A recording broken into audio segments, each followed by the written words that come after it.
So should we be choreographing our leg thing here? Oh. Oh, I like to do this anyway. Well, you're each your own separate, even though you share sort of one mind for the writing, you're each your own person. do? Who says we do? Whose mind are we sharing? Neither of ours. If I was sharing his mind, you'd see the perforations on my wrist ready to... Well, you're your own people for this interview. Well, Thank you you. can just do whatever you want. So, actually, we'll start with you then, Jeffrey. How did you break into television? Oh, well, let's see. Oh, a lot of this is going to get cut, right? Edited. Edited. I think as long as there's no names that are implicated, I think we'll be okay. Well, the way I broke into TV is that, my father, my uncle, my first stepmother, and my stepfather were all in the industry. So I grew up around it, and that meant I knew pretty much everybody, and not a single one of them gave me a job at first. Peter laughs at my jokes. I met, my first job was delivering call sheets at Paramount, which of course we don't do anymore because everything is sent by email. Then one of my dad's writing partners, a guy named Al Levitt. His real name was Al Levitt. He was blacklisted. He and his wife were blacklisted, and they wrote under the name of Tom and Helen August. And many years later, when the blacklist was over, and my dad was gray-listed, which meant you were associated with, I don't think I've told the story before, that if you were gray-listed, you were at some point probably going to be called before the committee. Wow. But his friends, the Levitts, after the blacklist was over, they were working on an Aaron, boy, this is a long story. They were working on a Aaron Spelling show. It was the period when Love Boat was on, which I later worked on, and Fantasy Island, and they wanted to do a show called, I think Aaron had sold a show called Paradise Hotel. And in those days, they would give you the pilot script and 6 episodes, and then they would decide whether they were going to shoot it. They didn't always shoot the pilot. So they gave me a script. I had never written television before. I think I tried to write a screenplay in college, not grad school, because I was going to be the great American novelist. And I got paid for it. I got in the Writers Guild, and then ABC decided not to make the show. And that was my first job. And then I met my writing partner, my long-term writing partner, who I had a lot in common with because her great uncles and her grandfather were the Fleischer brothers, so Popeye, Betty Boop, Out of the Inkwell. And we worked together 12 years. And that's the partnership that Hollywood likes the best, is male-female partners. Next, they like partners because they like to, they're getting 2 minds for the price of one. You know how that works. And so we're So that's today. sort of my background, but I was around it all my life, and boy, that was long-winded. Even by my standards, you can cut around it, I'm sure. I don't know. Peter, for you, joke writer, when did you begin? Or maybe that wasn't the Yesterday. first thing you did. Well, surprisingly, I came in from the academic side and started studying the psychology of humor and started doing research in it.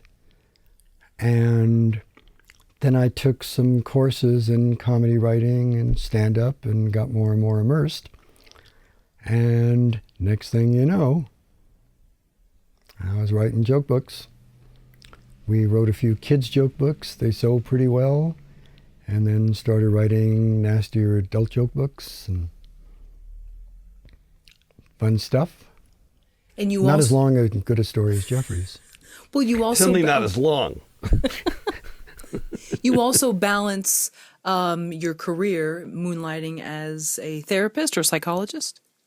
Well, I started out as a research psychologist, later switched over to, or added clinical psychology to it, where actually, here's another in a series of boring stories since Jeffrey started the tradition.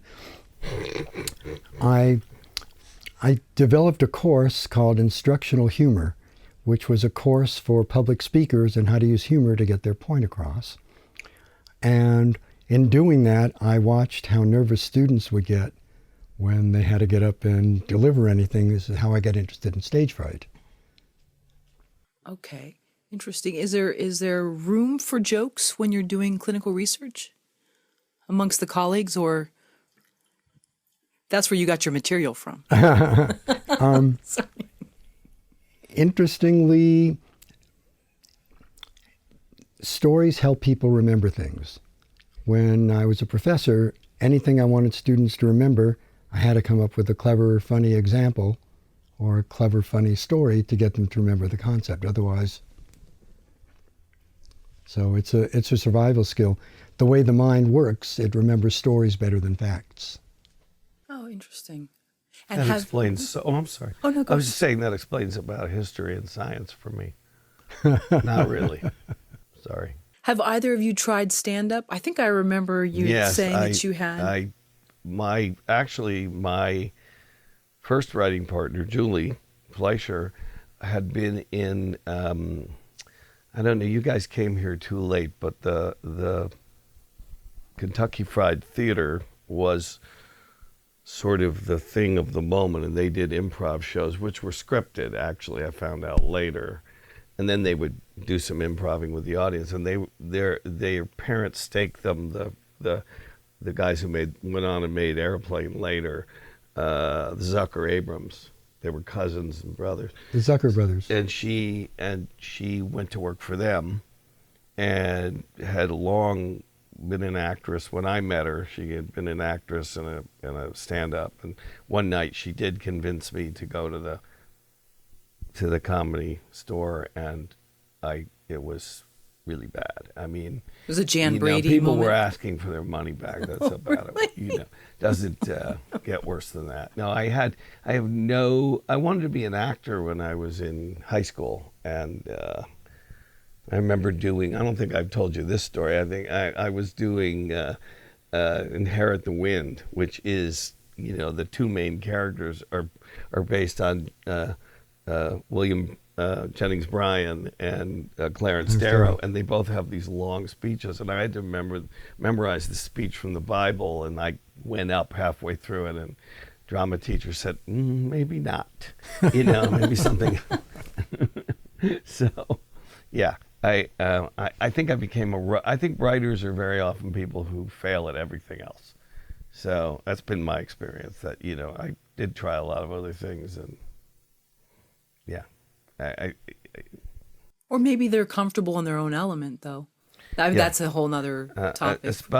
Despite the fact that I love to be around people, I love being alone in a room. And I think you have to have that too. So, Peter's much more sociable than I am, so he's good in crowds.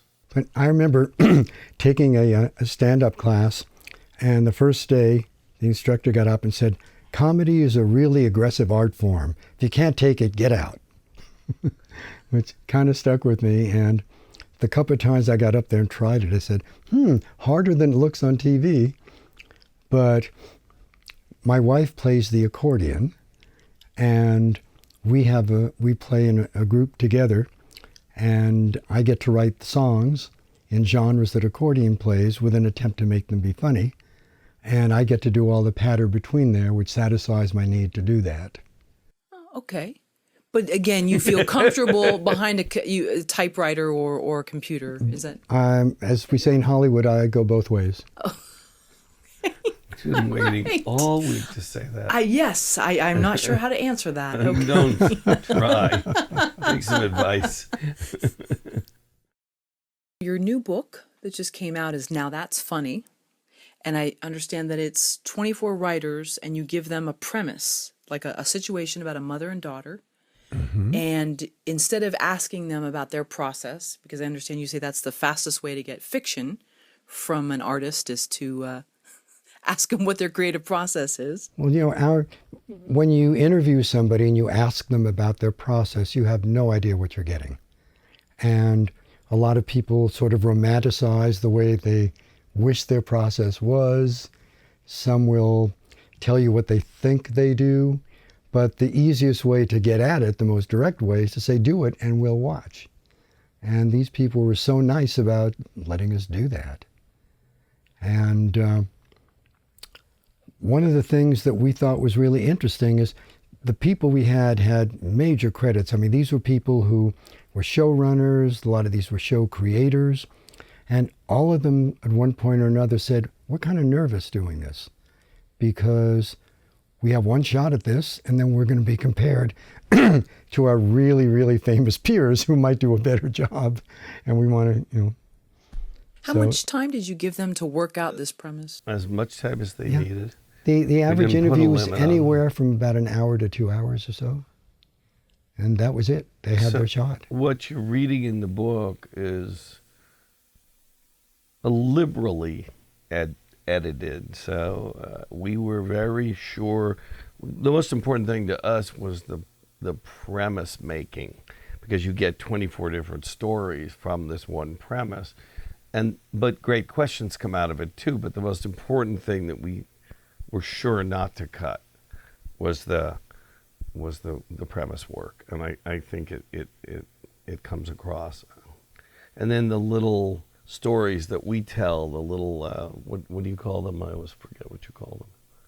Well, I mean, we tried to sidebars. We tried to put some of our own insights into it when we saw something, and every once in a while we'd see something really unusual. We'd see trends like a surprisingly large number of the writers had graduate degrees in math and science. And I was like, that's weird for comedy writers. And one of the things that we found interesting is, particularly for TV comedy writers, people in a room, they tend to be more story guys or joke guys. And the science math guys are almost exclusively story guys. They were well organized and they were really good at plotting. A lot of the people we interviewed also had stand-up backgrounds. And they tended to be much more, surprisingly, the joke guys. In fact, there was one funny story that Lou Schneider, who wrote for Everybody Loves Raymond, told us a story that they were sitting around the table, and one of the guys grabs him and pulls him under the table, and he says, pitch this joke for me. He says, pitch it yourself. He says, no, you've done stand-up. I want to make sure this gets in. You'll tell it better than me. So people knowing their skill set and yeah. What if we were to give you a premise, our own premise? I'm curious how the two of you would work it out. It would be brilliant. I'm pretty certain. It would take a couple hours. It would. Okay. Peter, he feel free to correct me, but my observation is that I've talked about this a lot with my students, because a good way to go out of a university, especially as an undergrad, is with a partner.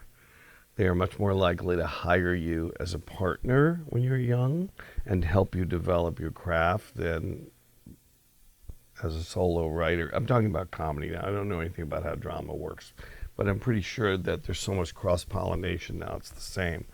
But the way Peter is, it's too great. I got way away from the story. I don't know. What drug am I on today? I have no idea. I believe that it is really a bad thing for people to have the same skills when they're partners. So this goes toward answering the premise question you asked. Sure. If both people in the partnership have the same skills, I don't see a reason for the partnership. Complementary skills, Peter he has two things. One drives me crazy. He is able to put anything down as a draft. He has no blocks. How he can even call himself a writer without blocks is shameful. But he'll just put it down knowing it's awful. It's not ever as awful as he thinks it is. And then he'll say to me, can you work on this and develop it? So whereas I would rather have dental surgery than do a first draft. It's painful for me. But I love rewriting.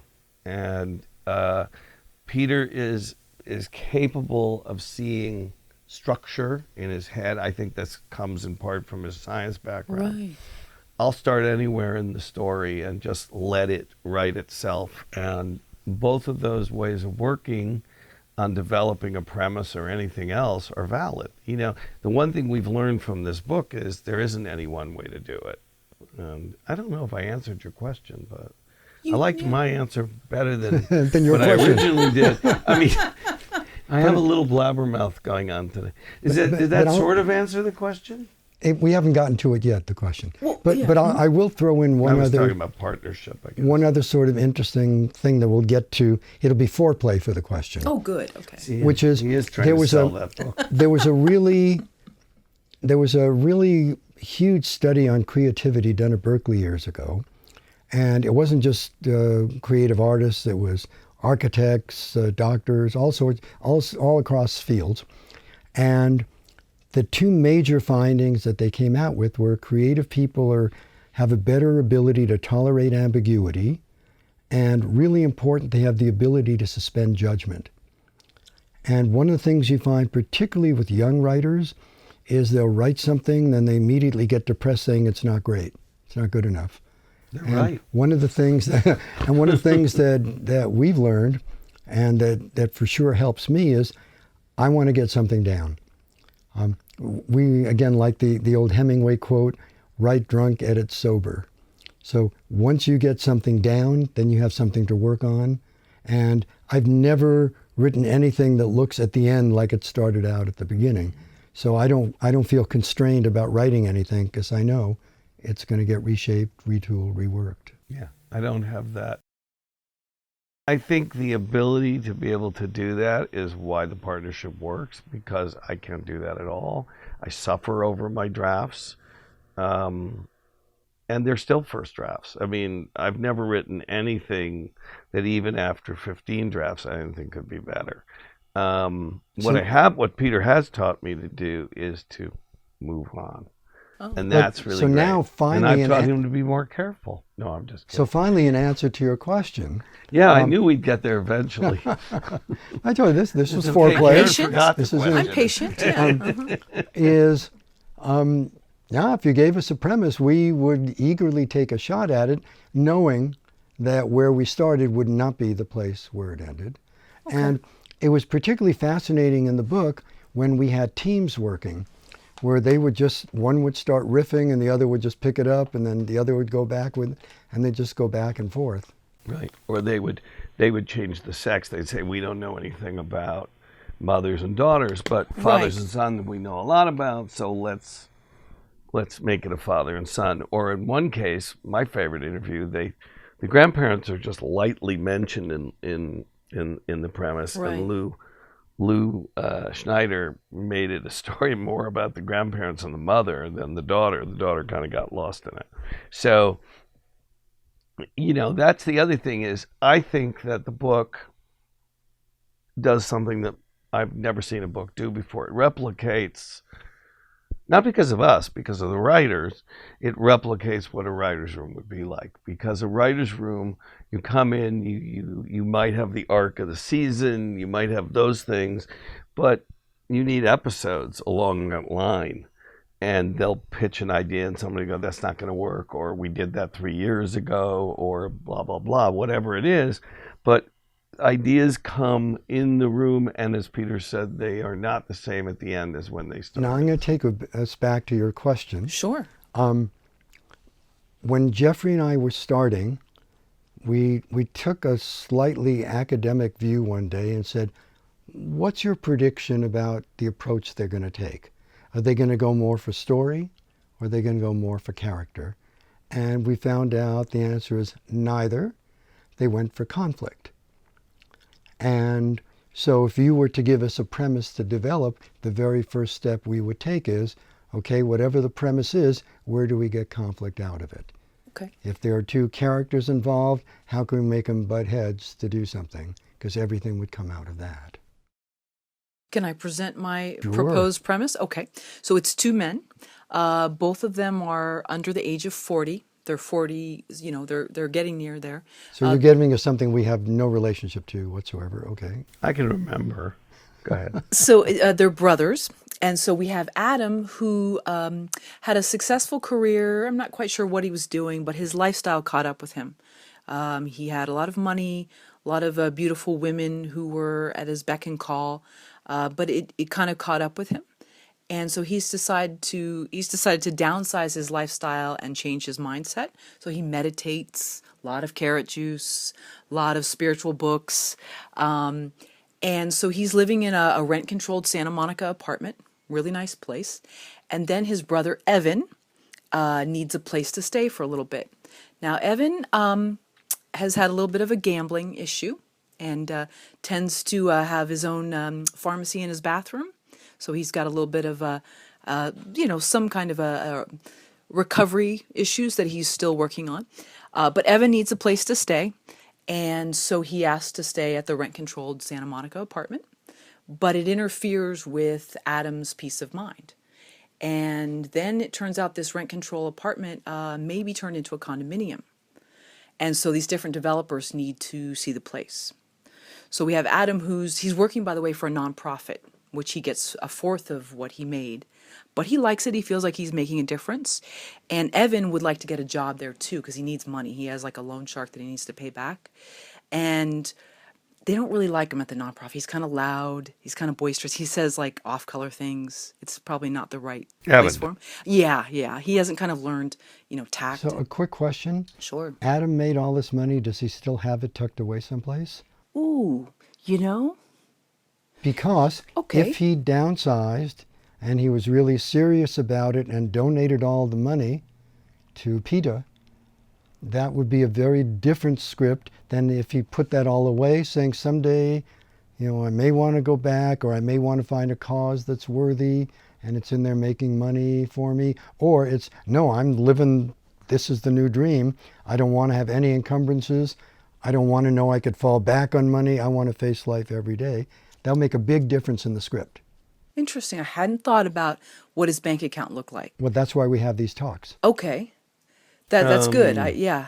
So that's part of what we get to play with then. Okay, great. His bank ahead. account. Because already you could start to see the conflict if Evan knew that Adam had this money tucked away but refused to use it. So he's constantly trying to find ways to trick Adam into loosening the purse strings a little bit. Right. So he's trying to constantly scam his brother.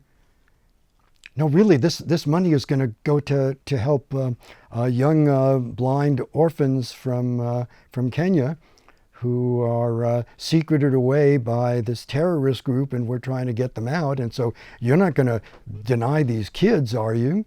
And I have a secret contact, and so if you just give me some money, so every day there's a new scam. Right away you have a built-in source of conflict. I also think what Peter's talking about is developing. Sorry, I touched my mic. Couldn't help it. I think you have to develop the world. There's an old expression that comes from burlesque, which I don't think I've shared yet today, although I'm having short-term. Please keep your clothes on. There was when the comedians would come out on stage, they needed to give the backstory or exposition. And so they would say, and there'd be a scrim of Seville, Spain, and they would say, Abbott would say to Costello, here we are in sunny Spain. So the audience would right away be oriented. And I think that to write, particularly in a comedy premise, you have to show them the world that exists at the time. So this could be a premise pilot, which means that we see the one brother, the sort of ne'er-do-well brother moving in, or it could be a what we call a mid-slice pilot, which we learned all about when we were working on Now That's Funny. And a mid-slice is just it's the world ongoing. You're already in the world. Yeah, they're already together. Yeah, they've already been living together for a while, and later you could see the backstory and how it happened. If I were developing this premise for real, I would try to make the brothers even more different, because what you've got is a basic odd couple premise. And I'll talk to anybody for as long as they'll let me about Neil Simon and what he did for comedy and how he pushed that type of comedy forward. And you can see how many people he influenced. Grace and Frankie is basically an odd couple show. If you've seen it on Netflix, it's amazing. Mom, which is a big hit. That's an odd couple situation. 2.5 Men is basically the odd couple with a kid. So this is kind of an odd couple situation, but in the Charlie Sheen, John, I was blank on his last name, who was the other brother. It never helps, Peter. You give. Is it a Pavlovian response? His mother was a big... He salivated. Yeah. The brother was very uptight and straight, and Charlie Sheen was kind of... I was thinking that it made no sense. It was kind of out of character for the uptight brother, the one with the money, to be the guy that had girlfriends at his back. Unless you could make that believable to me, but that the other brother didn't know how to treat women. I'm not saying that's the way it would necessarily go, but at least you'd be... Because unless you have characters who are very, very different and very, very specific... Right. You don't have conflict. Now again, when we That's just me, though. When we interviewed Yvette Bowser, she was great because she said, when I start, I have a whole list of traits, and I take each of my characters and I run through, where are they politically? Are they left? Are they right? Where are they financially? Are they conservative? Are they gamblers? What kind of music do they listen to? What kind of... So again, as we take these two characters, my first bent is, what were their folks like? Was one more like mom? Was one more like dad? Is that a never-ending source of conflict between him? Or dad always liked you better, or mom always liked... So all of these things go into making up their characters. And then the trick is going to be how to not make them too unidimensional. The carrot brother is always good and always nice, and the other brother is always trying to scam and always nasty. So, so the scamming brother has to have a couple of things that he does that are really wonderful and nice and charitable. And the other guy has to have it, when nobody's looking, maybe then he takes a little extra Bosco when nobody's looking and puts it into his carrot juice. Something where they become a little more humanized. You're saying you want to make them three-dimensional. Yeah. And so again, but the jokes are going to come out of dimensionalizing the character. And so each time we have a situation, we know, we were just talking about this before today, this is the Charlie Peters concept again, that when you have a third object. So he gave us an example in the book of this concept called a third object. And the example he gave us was... the deer is on a hill. There's a deer on the hill, and it's set in Beauty and the Beast. And Beauty... Not the Disney version. And Beauty looks at it and says, oh, what a cute little deer. And the Beast is salivating, saying, dinner. And so you see the two takes of the same object. And they're never and all of a sudden, you've together. totally differentiated the characters without having to describe them. You see it in the reaction. So again, as each thing happens, they find the wallet on the street with money in it, and one is saying, well, how much did we get? And the other says, how can we find whose wallet this is? So taking each event that happens, and then you're constantly seeing the two of them taking a totally different look through the way we dimensionalize their characters. One more little piece of information to our scenario is that Adam, who's Mr. Meditator and, reads a lot of Ram Dass, and he's just very spiritual. He used to date a woman who was a model who he's, since lost contact with, and their lifestyles are totally different. Well, unbeknownst to him, the other brother meets this model at a bar, and Adam comes back from his nonprofit, and they're both sitting on the couch watching TV. So he's met the ex-girlfriend. Right. First thing I would say to that is what my father taught me, which is you've got to make it believable, particularly, and I think that's even more true today in the post-Mary Tyler Moore, post-Cheers, post-Frasier world, which Frasier was a satire, but it was still real. And yet, in the interim, we've still had these crappy sitcoms that makes no sense. So, but the really good sitcoms, the people are believable. There's a difference between believability and reality. If the first thing I would change is I wouldn't have them met at a bar, meet at a bar, because right away I'm saying that's a little easy. If they went to a charitable event, then it's plausible to have the See how I model help be him? there, and then the brother happens to hit on her and they click a little, and he's got to react to them. But again, Jeffrey's made it plausible by doing See, that. the other note I would add is I would have the brother who meditates and gives money to charity. You know, maybe he runs a foundation. Maybe he's not living in a small apartment. Maybe it's not rent control. That feels like a different show to me. This is what happens in a room. This is Yeah, I love exactly it. the stuff that happens in a room, except you're there 12 to 14 hours and the food is usually lousy. But, you know, and you're not serving. Depending on who you're the not showrunner. serving lunch. Depending on today. who the showrunner is. The least as you could we've have done learned. for these people is serve lunch, I think. I'm drinking their water. But I think Not that like I what did you do nothing. is, again, it's back to Peter's thing of I tell students all the time, please don't get hung up and protective of the first idea.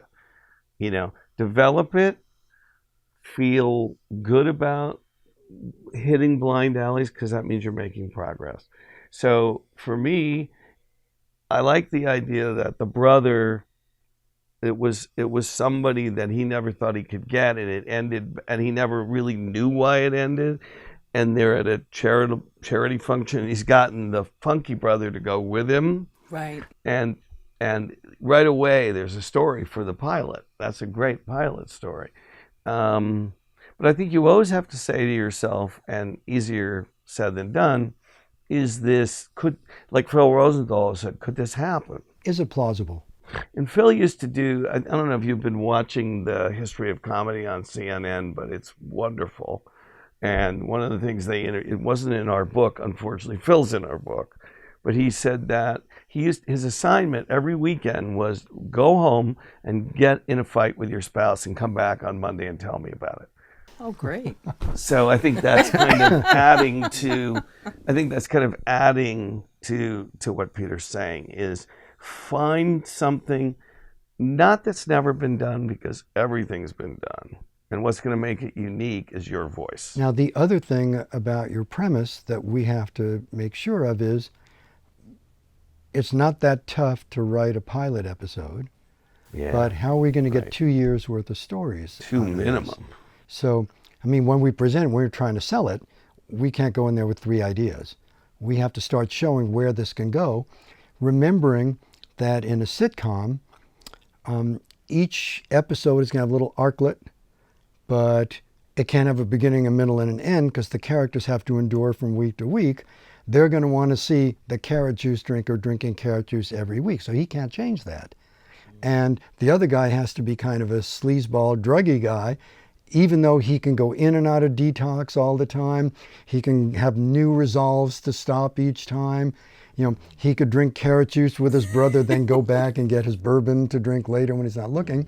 But those characters have to endure so that every time something happens, we can see the two of them react to it differently. I'm going to give you an example of a really successful show that started in 2005 and went off in 2014. So 9 seasons, many Emmys, How I Met Your Mother.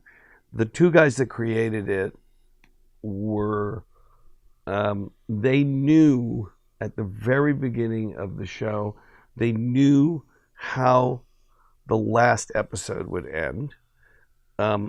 If you watch the 9 seasons, you see how they go to that story. People change over the 9 years. And because you also have to be aware, and this is another thing I tell students because they forget, the difference between writing a novel or writing a short story is when you're writing anything dramatic, you're primarily writing it to get a producer interested, or, you know, not in television, it's not directors, but you're also writing it for actors to speak. And if an actor isn't interested, it's not going to get made, no matter how good it is. So I think people a lot of times forget how important good dialogue is. And the only way that you could really, in the end, write sitcom is if you can write dialogue. I think that you could probably get away with writing a good action movie if your dialogue is okay, because they're going to hire, poor Carrie Fisher used to get hired to rewrite dialogue at $300,000 a week, and Charlie Peters used to do that work. But you just take the movie about the tornado about 20 years with Helen Hunt and and poor Bill Paxton and they had lines like, hold on to your seat. I mean, you really don't have to write, don't let that table go, I think I'm stealing from Rob Reiner. I think he was making jokes about it. But, you can write those kind of movies and be okay. There's no way that you can write a great, the best thing about Frasier was the dialogue and how each character, nobody spoke like anybody else. It was. And again, it all came out of the character traits, that the dialogue has to match the traits. Yeah. Okay, good point. So let's say with our two brothers, so we have Adam, he chooses his words very carefully. He wants to make sure that he doesn't offend anybody. He's totally, there was an old Thomas Mann book called Transposed Heads, where they had a holy man who would walk through the woods with a broom sweeping in front of him so he didn't step on any insects. He was a Taoist. Okay. So again, he's going to be a character that is so PC that it's going to be scary. Right. And he wants to make sure nobody is ever offended. I have an idea. Okay, please. Peter's gave me an idea. I think he should have a charity that he runs. I think he should have a foundation. That means he has work. Me personally, I don't know which is correct. I'm tired of seeing shows where people don't work or we don't know anything about what they do. And I'm also tired of seeing shows where it's all about the work. So I'm kind of a curmudgeon about this, but what if he had a foundation? Okay. It's a 501c3. Yeah. So he's gone through and all he's the got the money, and he's given up the corporate life for this, which goes along with what you pitched. And he wants his brother to work. Right. He wants his brother to have the sense of the work ethic that he has, and he can still. And what the idea Peter gave me is he picks a charity, and I couldn't come up with that right now. But he picks a charity, he picks something that nobody else would pick that is a little bit wacky. Because that you get stories out of, but the Taoist thing of brushing the insects out of the way is funny. I'm not saying do that, but I would try to find something that not a lot of other people who start foundations would do. In foundations, you get a lot of power to choose who you're going to give money to. I mean, the Ford Foundation is famous for that they have overlooked some really good people and given money. All foundations have made that But I could mistake. also see that if you go to his office at the foundation, everything looks pretty cool. But if you know him a little better and you go back, you can't believe he's living in a tiny little hovel apartment. Mm-hmm. Well, so Warren Buffett. So yeah, he lives in a little town in Nebraska. Yeah. So the whole idea of you could afford to have your own Trump Tower if you wanted. And yet everything was going so great. Erase that part. Wait. But I'm making a contrast from him. Sheesh. See, you can be too PC. I think it's called being peed on here. No, but the very idea that people think they see him in this large scale, incredible place for his charity because he's doing everything upscale to make the charity work, not realizing that in his own personal life he comes back and he's wearing sweatpants and he's sitting on the floor doing yoga. And he's got to push the furniture aside because there's not enough furniture to do all the postures in the room. And that's the way he wants, this austere lifestyle.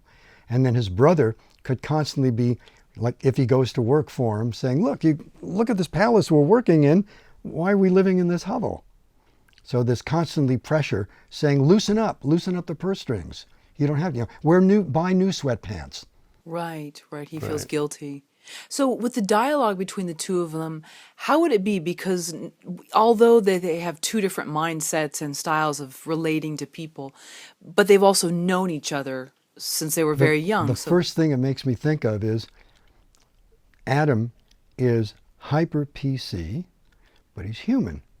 So every once in a while when he bangs his shin on the tub, something else is going to come out. When something makes him really angry, something is going to come out that all of a sudden, like, ooh, instead of this, my middle finger just came out. Oh, I just spoke Italian. So each one of those little bursts, these lapses, become very funny because it's out of character, or it's what he doesn't want him, he doesn't want to let that out of himself. He thinks he's purged himself of all of that. Sure. So it becomes much funnier when he does it. And how on the nose is the dialogue? Because they kind of know each How other. do you mean? Well, I mean, it seems like, when they say when two people know each other for a long time, they almost don't even have to say the full sentence. They can just say a word, they can grunt, and the other person knows what that means. Yeah. But to me, You won't make actors what's happy that way. funny is that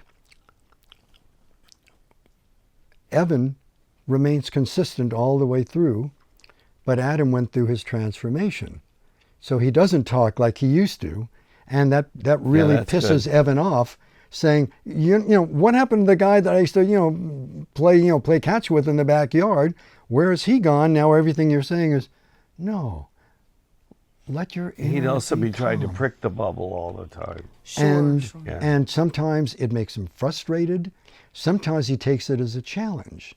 I mean, I remember as a kid, I had a job working swing shift at a credit card company in the mailroom. And one of the guys there was a Mormon.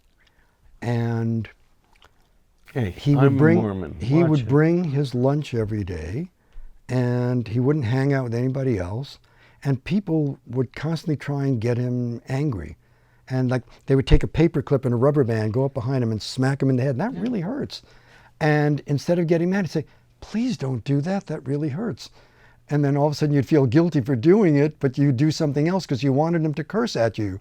And the more he wouldn't curse, the more mean the things were that you tried to do to get him to break. So I could see Evan constantly prodding, saying, how can I get him to break this facade that I know is really a facade? All right. So I just thought of something else again he gave me. Particularly on the networks, but I think everywhere now, there has to be something going on. Well, take Frasier, for example. If it had just been the father living with Frasier and the brother's problems, I don't think the show would have worked. They needed him to be a radio psychiatrist. That was a big part of the show. He had to have somewhere to go where he got him, because the premise of that show was Frasier hangs him falls on his own. What's that expression? Your own petard. Yeah, and he would give someone He's hung on advice his own and it petard. would fall. But the thing that I think this show needs, which it doesn't quite have yet, although you're on the way. Well, we've been working on it 12 minutes. That's nothing, right? Is you need some kind of platform. There's the networks. In other words, let's be more at stake than just their relationship. For example, go ahead. Well, no, I was just going to say, we had the model before, the two of them competing again for the same woman, who could be living next door just as easily. I wouldn't that's buy good. that show. No. No. Well, not enough at stake for me. I mean, I've seen that. It's a romantic comedy. I wouldn't want to watch that every week. It Big might Bang, make Big a nice... Bang did okay with that. What? Big Bang did okay with the pretty Yeah, girl but next Big door. Bang has the other element I know. of their scientists and the one... No, I'm just saying the fact that normally here are two guys who don't compete. One is successful, one is on his knees begging all the time. Right. So what arena can they possibly compete in? There's sort of only one. Well, the model, though, she might tempt the carrot juice meditating brother back into his old ways. Well, but the whole point is... That would be interesting. But the whole point is he's constantly monitoring himself from going back there. And I remember I had an argument with an old friend of mine. Wait a second. Hold it. You had an argument with somebody? Who was a fundamentalist Baptist minister. And we talked about the movie The Last Temptation of Christ. Hey. And I was saying Christ wins. He battles his own temptation and triumphs over it. So as a psychologist, I'm saying he talked himself out of doing something that was bad, triumph of the Spirit. And he said, no. We believe once you entertain the thought, you're guilty of commission of the sin. Oh. And so again, this whole idea that he's constantly battling him, I've got to keep myself pure. Right. And so she could, she wants to, hey, if you're going to be with me, you got to loosen up and take a little drink. You got to take a hit on this joint. You got to, all the things he doesn't want. I don't think that's a show yet, though. I mean, those are all really good ideas, but it's not even. We haven't even hit the 15-minute mark yet. That's what you need to know about comedy, as opposed to drama. Comedy is much harder to write. There's no question about that, because I think people can agree pretty much on what drama is and isn't. Everybody's got an opinion about comedy, but for me anyway, one of the reasons I think Grace and Frankie works, if you haven't seen it, do you know what the premise is? I don't. Okay, so it's two older women in their 70s who don't like each other. Jane Fonda. Right. Jane Fonda is she was a model, and then started a very famous business. Their husband are law partners. And Lily Tomlin, who in real life is one of Jane Fonda's closest friends, is a sort of hippy-dippy woman who's still in the early 70s. And their husbands, they all go to dinner, and the women think they're going to announce that they're retiring. And instead they announce that they're in love, they're gay, and they want to move in together. And so you have that. It isn't just the two women who are so different have to live together, because what happens is the women get the beach house in Malibu and the men take one of the two houses in town. And I haven't watched it since the first season, but it's really good.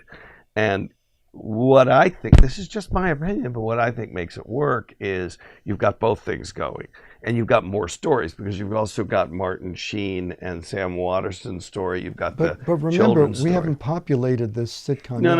But it isn't just populating it. I think what a network is going to say, if you're going to a network, because there's a lot of shows on Netflix that are very thin and still really, there's one show called Love, which is just about these two mismatched people who date each other and fall in love, and they would never be together. And I lost interest in the show after a while, because that's all it was. And that's just me.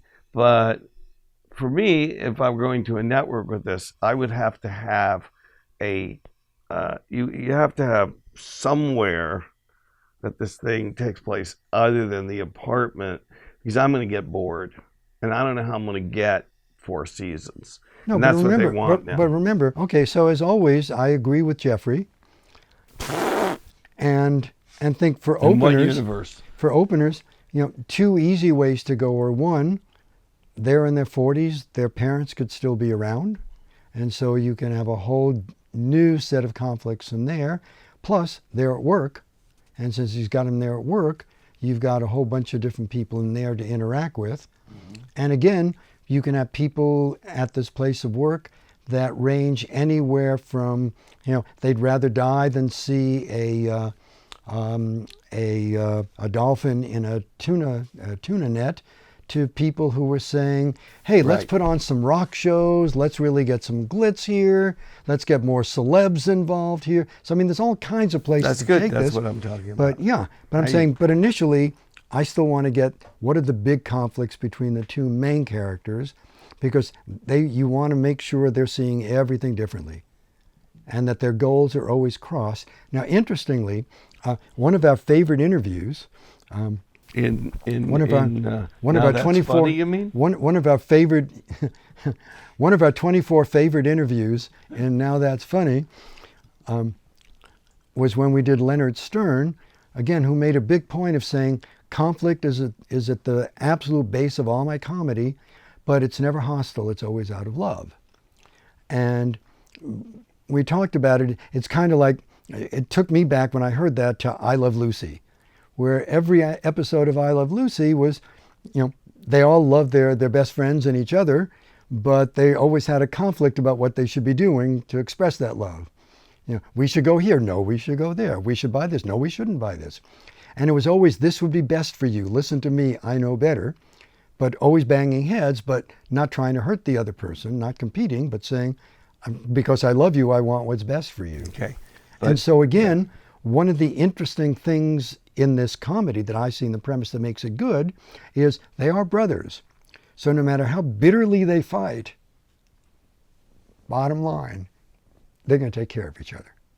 Maybe the father was successful and had a bankruptcy and they had to downsize. So they always remembered that experience of being in like the good neighborhood, and then for a temporary setback, Sure. the dad had to move them to maybe a rougher part of town. They had to go to public school. Well, then you lose for the bit- only. I'm just going to play network Oh, executive. please. Yeah. Go. Because they'll always disagree with anything you pitch. Okay. And that's not necessarily bad. That means that they're, it's like Peter always says, that means they're engaged. It doesn't mean you made a sale, but at least you got them involved. Then as a network executive, I would say, yeah, but then you lose the foundation. Whereas if the father had made a very big success of the foundation, I've never seen a show about a foundation, by the way, about a a nonprofit that's like the Ford Foundation or the Carnegie Foundation. I've never seen that. Right. Actually, there was a bunch of episodes about one on Modern Family. Yeah, but One of the but brothers wasn't worked the at it. series, right? No, but he worked at it for like. I thought he was 10 a real 10 estate 12. guy. Who are we talking about? No, one of the red-headed gay brother Oh, worked at a foundation. he's a lawyer, for a long right? time. And so he worked at. But anyway, You don't But- ever do that but in a the- meeting, by the way. Let them do that. but What the, he just did. Oh, what did he? I'm sorry for You what? never tell them when you're pitching to them what other that's kind of passe. It used to be when you were pitching something, you would say it's such and such meets such and such. People hate that now because they want you to come in, especially in TV. I don't know about movies, but anyway, go ahead. I thought well, that after was that really dressing important. down, I mean, he's taking the rest of the interview. I'm not saying another word. yeah, that'll be the day. Well, can I? Sorry, let me just interject, and I don't know if I should be doing this. I by like the way, it when in the people pitch interrupt meeting. each other. But go ahead. But my point was that they bonded over having sort of a fall from grace. They That's had another kind way of to go, yeah. Yeah, and so they, even though they're at polar, their lifestyles are different, their ethics are different. They remember those hard times because they got bullied in school. Jeffrey and I gave a couple of talks at a organization called Script Fest, and he bought me a T-shirt that said "What if" in big letters. So you're doing a what if, which is great. That's the and most in a important writer's thing. room, what we'd all be doing then is saying, okay, what if it was the mom that made the big success and dad always felt weird about it? Mm-hmm. What happens if they, so there's so many different places to take it. And I remember when Mark and Paul did their interview, That would be They- Mark Chitlick Mark and Chitlick. Paul. No, Paul Chitlick and Mark Scheffler. right. Yeah. And they started out with, they were talking about square dancing in Arizona. And they got into how Jews don't square dance. Right. And so, yes, they do. It's a great place These to are meet women, and everybody has experienced sex guys in after the a room. square dance. And all of a sudden, they ended up with an outlaw Harley Davidson shop with a motorcycle gang. So just from playing like we're playing here. That So it's premise just- was so good. But it's just the idea of, you kick around ideas till you see where it goes. But again, for me, I keep taking it back to the two guys have to be as opposite as we can make them. And there always has to be pressure. So the fact that he's got money and doesn't want to use it this way and he wants the money is a great source of pressure. Mm-hmm. And then all the different ways he tries to get it. So sometimes he looks like he's reformed, thinking he'll get it that way, and no, and sometimes he sees the con and doesn't get it. So you always have that constant pressure, but underlying it, still you have the bond that they're brothers and will always help each other. So there's caring at the same time there's really strident competition. Mm-hmm. You have a good basis. And then any situation you put them in, they're always going to see it differently. Bob Orsi, who is a big producer, writer, a lot of features, created a lot of drama series, works a lot with J.J. Abrams. He told me that post 2008, every television series that will be on will be so influenced by, and he's turned out to be right, that by cable and now Netflix, that there will be, even sitcoms there'll be very few shows where the characters don't grow. In the old days when I started on sitcoms, you could watch a show and then not watch 10 shows, and you could come right back to it. That's going away, I think, and I think that's a great thing because it means the characters can grow. Veep is the perfect example of that.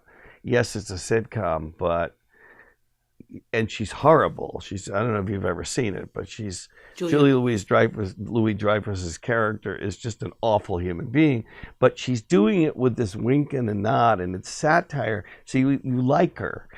But she changes a lot, and the situation changes. But what makes that show work is that she's when you meet her, she's about to be the vice president of the first woman vice president. And so I was raised, and this is just how I was brought into the business is, what do you call? See, I'm losing words today. I couldn't think of marshmallow. I was telling him. What is it? When you actually buy you better cut this later. But when you buy a Best Western, there really is no Best Western chain. You buy it and you get to use their towels and their name and all. What's that called? Oh, franchise. Franchise. Yeah. Networks still to this day talk about a franchise, and that they want to know. And it's a way of helping them get stories. So my vote is that the Straight brother was changed by having to take over the foundation, and he brings the other brother in to help him, and then because he's helping him, all hell breaks loose. I mean, that would be one way to go. It's certainly not the only way to go. The other way is to have them on their uppers, which is what you suggested. That they're broke. Either way can work. You know what it really all depends on, Karen? Is the writer any good?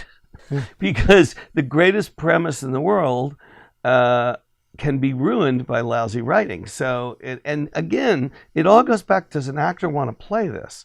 Because we're past the day when you could get something on. Even Aaron Sorkin can't get something on if a good actor doesn't want to play it. He's a playwright, so he comes from theater. He wouldn't want to do something without really great actors. That's why Woody Allen always says to actors, hey, if you don't like the words, change the words. You're the actor. You're the one with the ear. Not many writers will say that. So my note to any writer out there who's just starting, you need to know that you are writing for actors. You are not writing just for executives. You have to write dialogue. That's why get people to read it. Have a reading.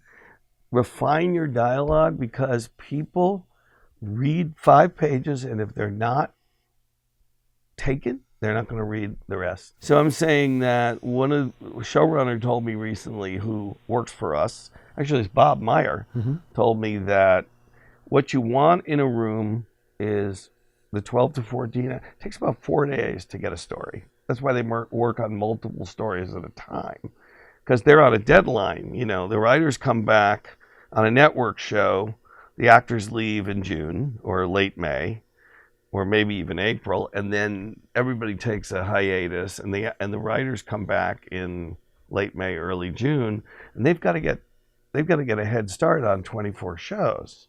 So they can't be working on one story at a time, but they break the stories in the room, and this is the first step of that. And then the decider is the showrunner will go, I've seen it happen. I've been in rooms where it's happened where I go, well, you may like Foundations and you may like the brothers being rich, but that's not my show and I want it this way. So there's usually a pilot that has been written by one person, not by a staff, so that the tone has been set. And if you have a great showrunner like Phil Rosenthal or Bob, they want a lot of involvement. But Bob says disagreement is wonderful. Arguing and being like, my idea is better than your idea, and screw you, that's not a good room to be in. That's a nasty room. And does that happen, by the way? I was in a room briefly where people topped each other, and it was not a pleasant experience. Tell the story about Walt Bennett. That's a great example. I was going to tell a different story, but I'll tell that one first. I take requests. You're going to tell 2 stories? I take requests. Nobody requested you play Freebird? When Walt was a baby writer in a room, he pitched a joke and oil painting, and then 20 minutes later, a more seasoned writer pitched the same joke. Everybody cracked up. And so Walt said, "Hey, I just pitched that joke 20 minutes ago." And they said, "Come on, don't be like that." Which is a terrible situation. That is an excellent example of what I was saying. But one of the writers was, David Breckman was telling us what it's like to write on SNL. And he said, the competition is so fierce because you've got a 90-minute show, you've got 2 musical episodes, you've got Weekend Update, you've got the intro where the guy comes in, and then half of the cast at least has standing characters that they write for. So there's only a few new bits every week. And all the writers in the room are competing to try and get something in those couple of little spots. So it's really fierce. And if you go long enough without getting your stuff on the air, well, what are we paying you for? And you're gone. Oh, wow. That's a lot of pressure. Yeah, That's a Lorne lot of Michaels pressure. is tough. I've been told that he's tough. But he's right. He's right. But you can imagine the pressure of a Yeah. new writer coming in there, and it's a battle. You have to have, it's like walking the streets of New York. You got elbows, if you're going to get anywhere. Plus, no one tells you the unspoken rules and the things, because, then you're a threat. Yeah. Maybe your story, like this foundation story, will, supersede anything else that's... But, there's yeah, an in the interesting end, thing it's- yeah. but there's an interesting thing that happened in here, an interesting dynamic that we'll mention for a minute, Yeah. which is you asked us how we would establish a story, and then in the middle of it, you said, well, how about if we did this to it? And one of the ways you tell seasoned writers from new writers, a lot of writers, unfortunately, when they're pitching a story, let me intrude with a joke. How many producers does it take to screw in a light bulb? The answer is, does it have to be a light bulb?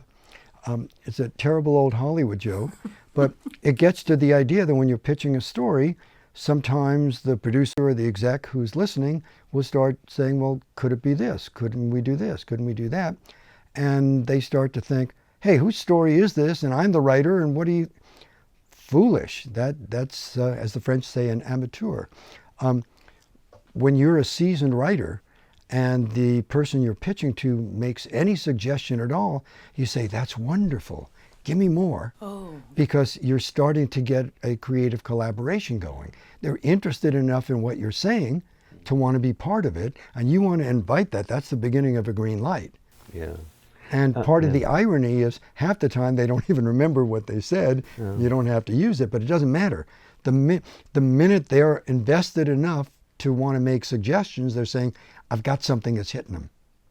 Yeah, I tell you, Bob Orsi again told me that he came to LMU and he gave a talk, and then he followed it up by bringing J.J. Abrams and a bunch of other people. But one of the grad students got up and said, well, you've done a lot of movies. He did all the Spider-Man movies, Star Trek, all these things.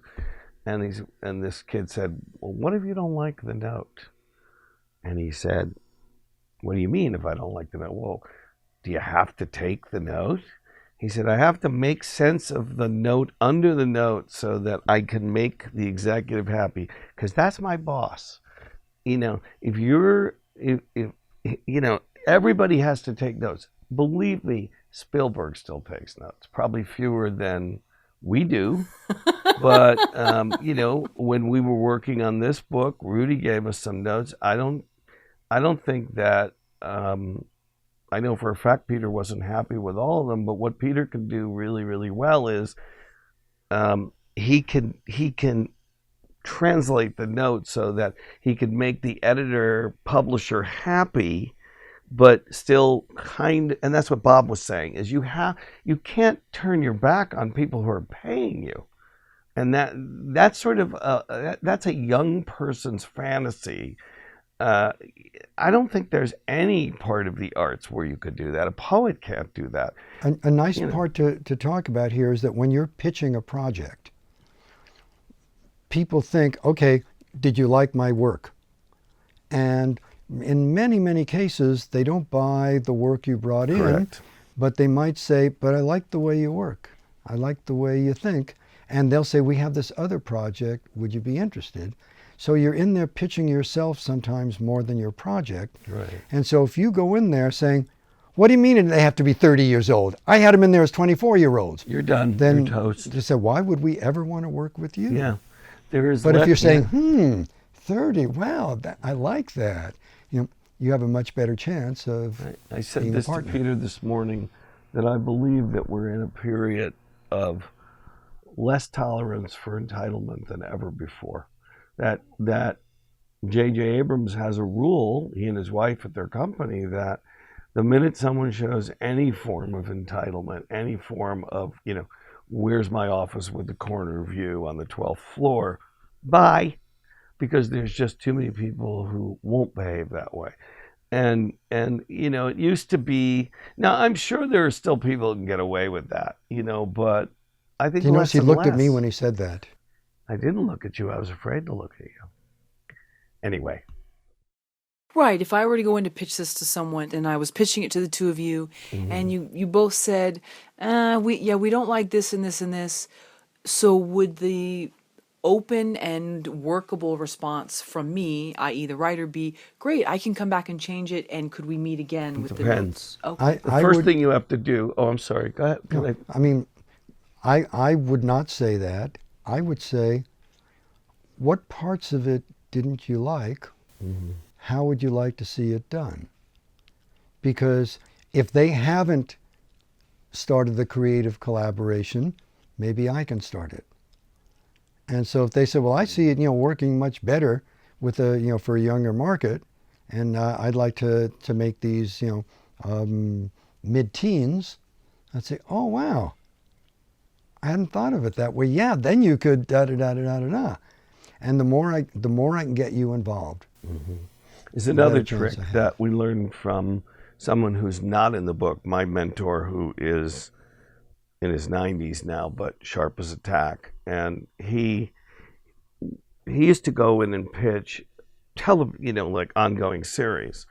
And let's say, but you always, by the way, you're never going to go to a pilot meeting and have one pilot idea. And you're going to have somebody who's more powerful than you, or you're not going to get anywhere. And you're going to have an agent who got you in the door, unless you're very lucky. And I'm not sure that's luck, because you do need someone looking out for you and protecting you. But the other thing that Peter's always said, and this I think comes from his science background, is try to find out what kinds of things that producer, that executive likes. Because if you go in and pitch them Westerns and they hate Westerns, you're dead before you open your mouth. And that's maybe more for movies, I don't know. But But just to follow that idea, if you have an idea for a Western and you know that they've made a movie about an orphan and that really touched their heart, then you make sure you have an orphan in your Western so that you have a way to connect. Or if you're like me, you try to find out what directors they admire and then find a Western that director made. So, for example, if you know they like Martin Ritt, they think Martin Ritt is the greatest director, find some way in, I guess is what we're saying. And the other thing is, when they say no, move on. Don't argue. Never get defensive, never argue. Yeah, because you never want to go in with one idea. You're going in with one idea, you're asking. Unless, obviously Aaron Sorkin, they're going to come to Aaron. I mean, there's a group of people they go to. Pilot writing is almost, in my experience, and I think it's the same as it is now, is almost never done by beginners. They want to go, and it makes sense for them, right? So if, for example, you pitch this to a showrunner, the only way you're going to get it made, because you don't have any, I'm not talking about you in reality, I'm talking about you, this person who hypothetically pitched this. Right. You're going to want somebody who really knows what they're doing, or they will bury you. And they'll make a bad deal with you, whoever it is. You want someone who's got some chops and some power. Can we slip in a little bit of pedantry for just a moment? Oh, please. It's my what's favorite. pedantry? I don't know what it means. But it sounds good. comes from academia again. One of pedant. my favorite books is a book called Thinking Fast and Slow. It's probably the smartest book I've read in the last 30 years. And it it basically has the thesis that we have two modes of thinking. One where we get very, very rigorous and think very hard and deep, and the other is we think intuitively. And we make just about all our decisions intuitively. And what's kind of interesting is that when we're forced to think deeply, which we don't like to do because it's hard, not only are we thinking deeply, but we're cranky as we're doing it because it takes a lot of our resources, and we're kind of skeptical as we're doing it because we're forced to think hard. It's not in our regular way of looking at things. So when I'm pitching something, I'm thinking, how can I keep this so that they're intuitively accepting everything I do? I don't want to put them in a place where they have to go contrary. So if I made some controversial statement, like, I've got this idea for a horror film because we know that everybody secretly always wants to do terrible things to the people around them. And somebody says, wait a minute, I never want to do terrible things to people around me. The minute I've got them at that point, I've lost them. And I have to now find instances, and then they're going to negate them, and we're arguing, instead of finding something they're going to agree with right away and say, most of us like, the easy way out when things are really pleasant. And so we make decisions like, yeah, I do that. And then they're cruising along with me, and I've got a better chance. The minute I make them skeptical, I've got a really tough mountain to climb. Right. The fellow who wrote this book, Daniel Kahneman, is a Princeton psychology professor who won the Nobel Prize for economics. It's a brilliant book. And I get no royalties from it, which hurts me. No, it's already a big but I praise it anyway. Thinking fast it's a great and slow. book. It's a great book. But it just makes that really good point that anything that you're saying to somebody that seems like it's within their realm of possibility that they can accept without arguing, you've got an easier sell than if you're stopping and saying, well, imagine this. I can't see that ever happening. I just want to come back to something you said. You said they'll bury you if you don't. Can you what go I into mean what is that that what a lot of people don't want to see, I can't say all people, who are experienced, is an inexperienced person, especially a young person in their early 20s, coming in and doing something that's above their skill level. They know what you don't know because they've been doing it. Even junior executives who have a very short lifespan know that. And you always want to dial up. You always want to bring somebody with you who knows more than you do and can believe in you and help you. Those are also great partnerships. I'll give you an example. I also told Peter this story this morning. I had a student 2 years ago. I also told him that I'm going to look like the hero of this. I'm really not. This is just my job. He's the hero in all his stories. Somebody has to make me the hero somewhere. I'm the villain everywhere else. You can say, how are you? That's true. Start How with are Wind you? Beneath And My people Wings? say, sorry, No? busy today. I think that the best example of this is I had a student 2 years ago who was the best joke writer. 21 years old and had done a lot of improv, but very young. And she could work on, which is just what you want in a room, she could work on other people's scripts and go, this would be a great joke. And they would all come from character and conflict. And she said to me in the beginning of the year, because it was a 2-semester course, she said to me, I'm going to come out of here at 22 and I'm going right onto a television series as a writer. And I said to her, I hope not. And she got really mad at me. And I said, A, you won't be ready. B, they'll eat you alive. And C, they'll resent you. And so what you need to do is pay your dues. And then she found this program that Second City in Chicago had started a grad program in Harold Ramis's name, in his memory. And she applied and she got in, and she's just graduated in May, I think, or she has maybe 6 months to go. She's got one more semester. And she is like a different kid because she took her time. You don't want to so I guess to go back to your question is, you don't want to put yourself in a position where you will get killed, because they will kill you. They have so many people to see, and they're looking for things that they can sell. It's still a business, no matter what it's on. Even PBS, people go, oh, British television, PBS, it's so high quality. It is, but it's government supported on the BBC. So, we'll see things like The Crown and things like that, or Downton Abbey that we can't, we rarely see here, except now we're seeing it on Netflix. So I just think it's always a good idea to dial up. Don't try to be, when you're young, don't go in and pretend to know. Get people to mentor you, I think, is the best advice I've ever been given, and it's the best advice I could give and take your time, because you want to be in it for the long haul. You don't want to have like a gold strike and be done by the time you're 25. This girl, if she'd done what she had in her head, she would have been finished at 25.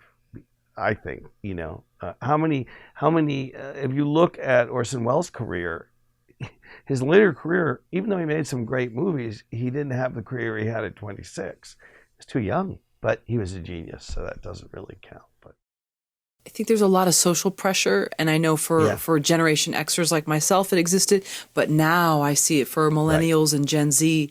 This not even just like the 30 under 30 group of people that it's all nuts. Think about it. And then there's now probably 25, but we see younger and younger people. What I tell my students achieving is great things. Get into the business in any job you can get into, pay your dues, and don't say, oh, within a year I've got to be in a writer's room as an assistant, because 9 chances out of 10 it's not going to happen. If the lucky chance that it happens, great for you. And then bring your friends along, because really what we tell particularly grad students on the first day of grad school is look right and look left, because that's not just your posse. Those are the people who are going to hire you later, But LMU is not like other film schools. It's not competitive. It's more collaborative.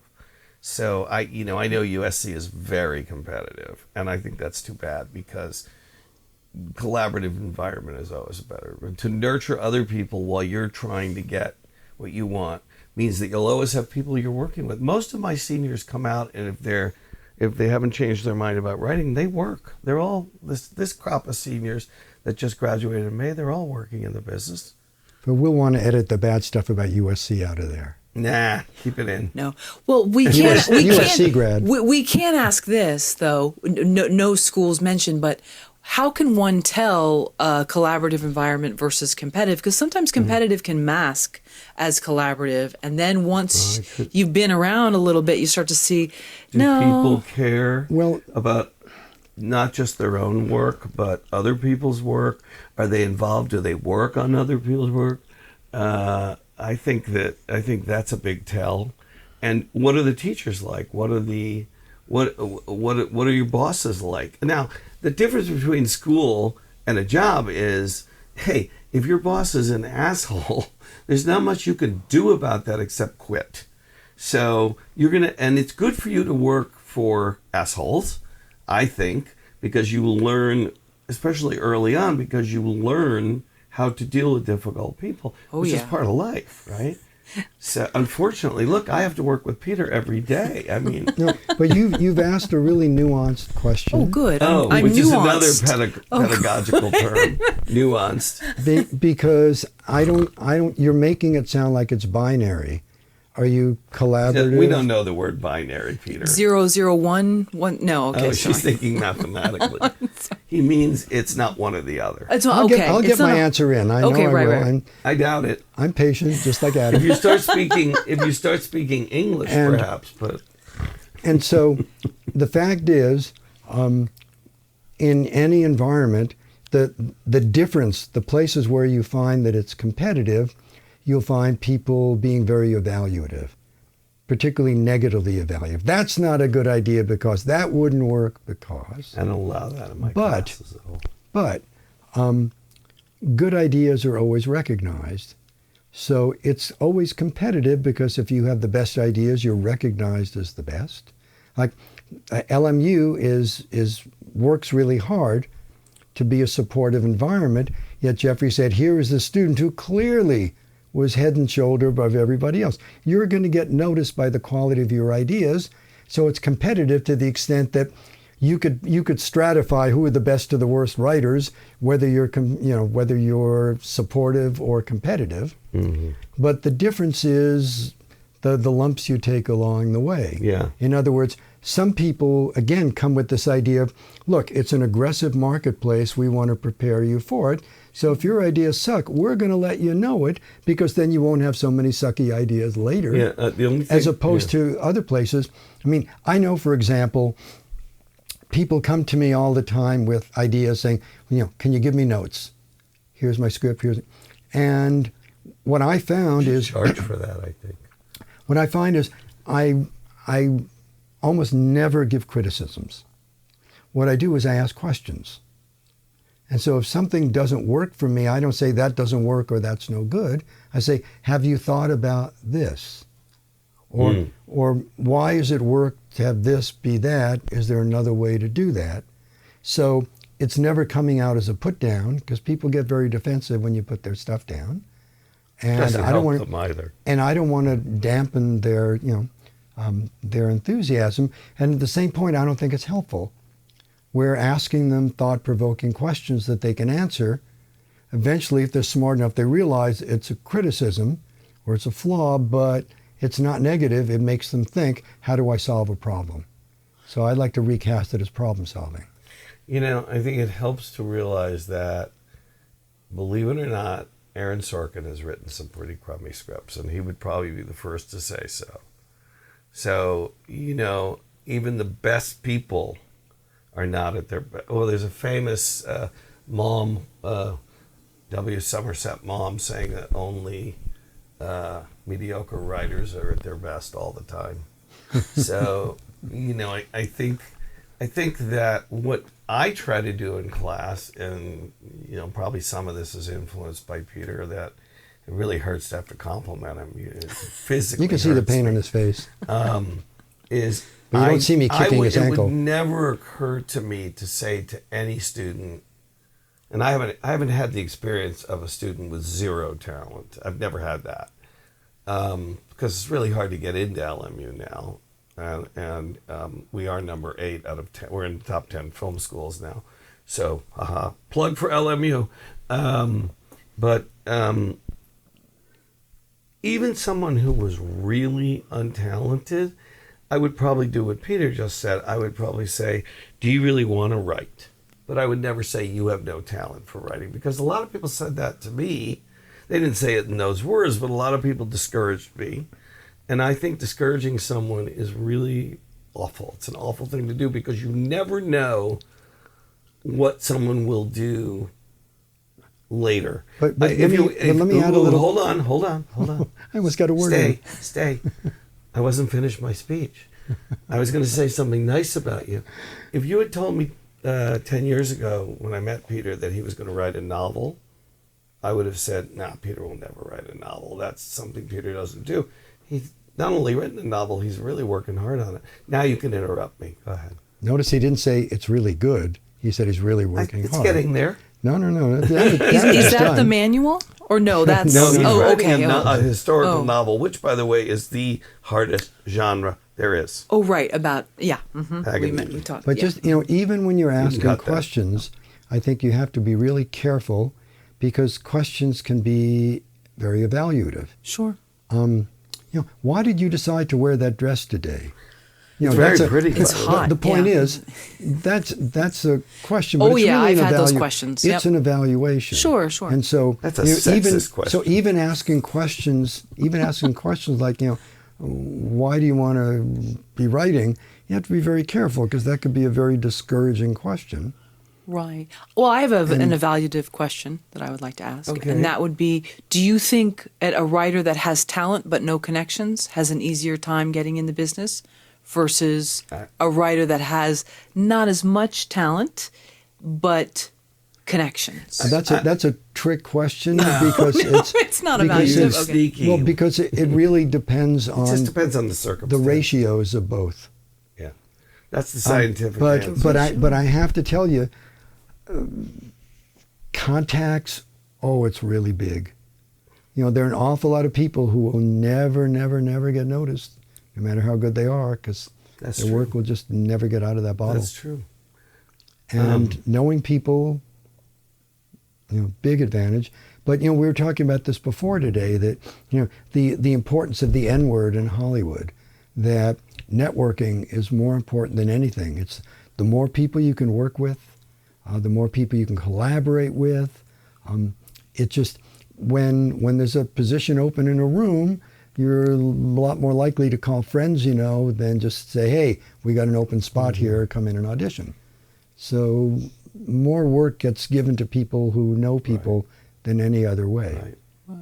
I like what you said about the evaluative questions, though, because I think we've all had that happen to us in one form or another, where somebody's asking a question.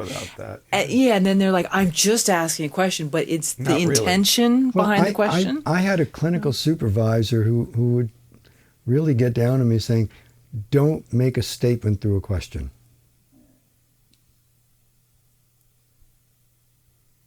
I'm almost afraid to well, no, it's just, again, if I said, we use the same question again, why did you choose to wear that dress today?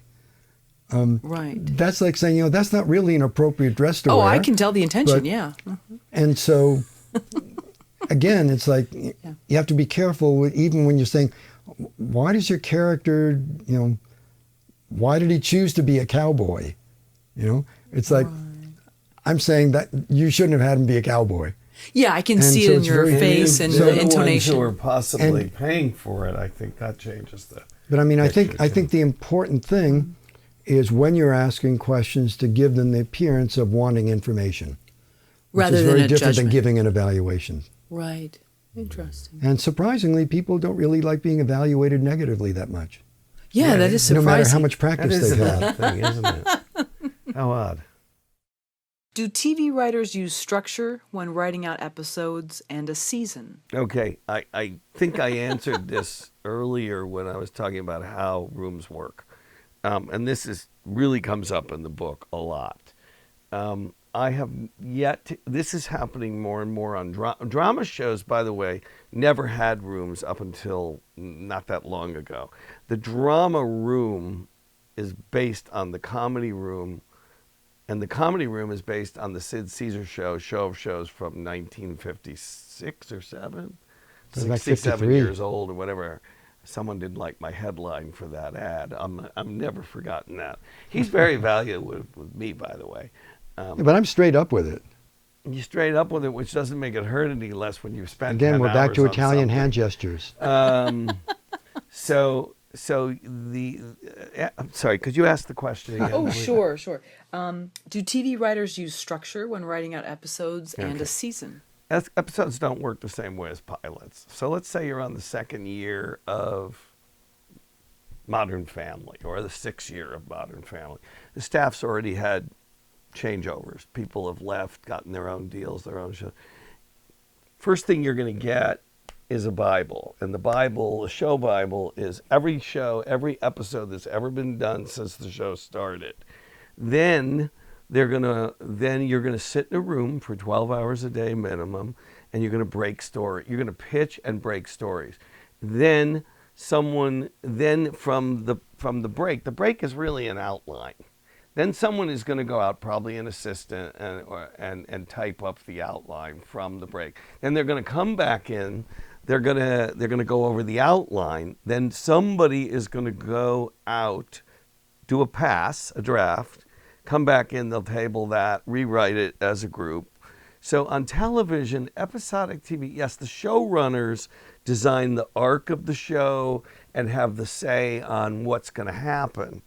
But there's a lot of work that goes on in the room that has absolutely, it's lots of things going on at once. But it's a particularly good question because it's evolving. Suck up, you.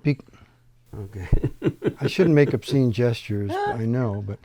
we can talk about the book Can later. you see me if I hit him in the back of the head from here? Because it's evolving right now. And again, it used to be every character has to remain the same, even though that episode is changing. So again, as Jeffrey said before, you can miss 10 episodes and you can still follow along at the sitcom, where now it's becoming more episodic. Right. And you kind of have to keep up, or all of a sudden, how did we get here? All this has changed. So what you're asking is good only because it's evolving so much that we're seeing a shift. Right. But the part of the question about structure is, there might be shows that do it a different way, but I can't see it not coming out of character and conflict first. Mm-hmm. So I know, for example, the most famous story, I don't think it made it into the book, but Phil Rosenthal's story about how they got how did he get the idea for the pilot, which is that he gave his parents in real life Fruit of the Month Club, and his mother had a raging, like, what we're too, you think we're too old to go out and get our own fruit, and he used that as the part of the pilot episode that he gave, and he gave that to Doris Roberts and Peter Boyle as their problem with Ray. And so he had the story idea, and you could see immediate conflict. And the great thing about Raymond was that the stories were always small with big stakes. So another famous episode was somebody in the room said, I'm having a fight with my wife because we came back from vacation and the suitcase is on the landing. And all the men in the room said, don't touch it, make her go upstairs. And the women in the room said, go up and unload the suitcase for her. Now that seems like a really tiny story, but it's really about marriage, right? So they start with that, and then they start, because they know the show, they know the characters, they know what they do, what they wouldn't do, which you don't know in a pilot. And so they can say, well, Ray would, Deborah would never say that, because basically she loves Ray, but she thinks he's a dope. But also what Jeffrey's saying goes back to when we were developing your pilot about this notion of plausibility, and add to it the notion of identification, that people really want to good point. see stuff that feels real to them. Right. That even though I might never have been put in this situation, I know how I would act if I was in that situation. Yeah, And exactly. I'll tell you what I think is almost an interesting story. I had a friend who got stuck on a screenplay, and we sat down in this very room, and I took a psych history of his character. And by the time he left, he said, wow, it's like whatever happens to my character now, I know exactly how he'll respond. And he said the rest of the screenplay was just so easy because he knew his character so well. And I just asked the questions. He filled in all the answers, but he'd never thought about those issues before. And even though, he's dealing with how would he react in this business situation here, just understanding which lunch table he sat in high school became really important in terms of developing his character. Yeah, it's kind of like what I was taught by the guys in my dad's generation. Even if you never put it in the script, knowing it helps you. And 90% of that psych bio, that psych eval probably didn't make it into the script, but knowing it makes you more comfortable and gives you more. The more you know, the more you can write. It's that simple. The other sort of addendum I would put on this, see, I used an academic word, is or a legal term. Legal, schmiegel. I wouldn't know the difference between academic and legal. That's a Jewish lawyer term.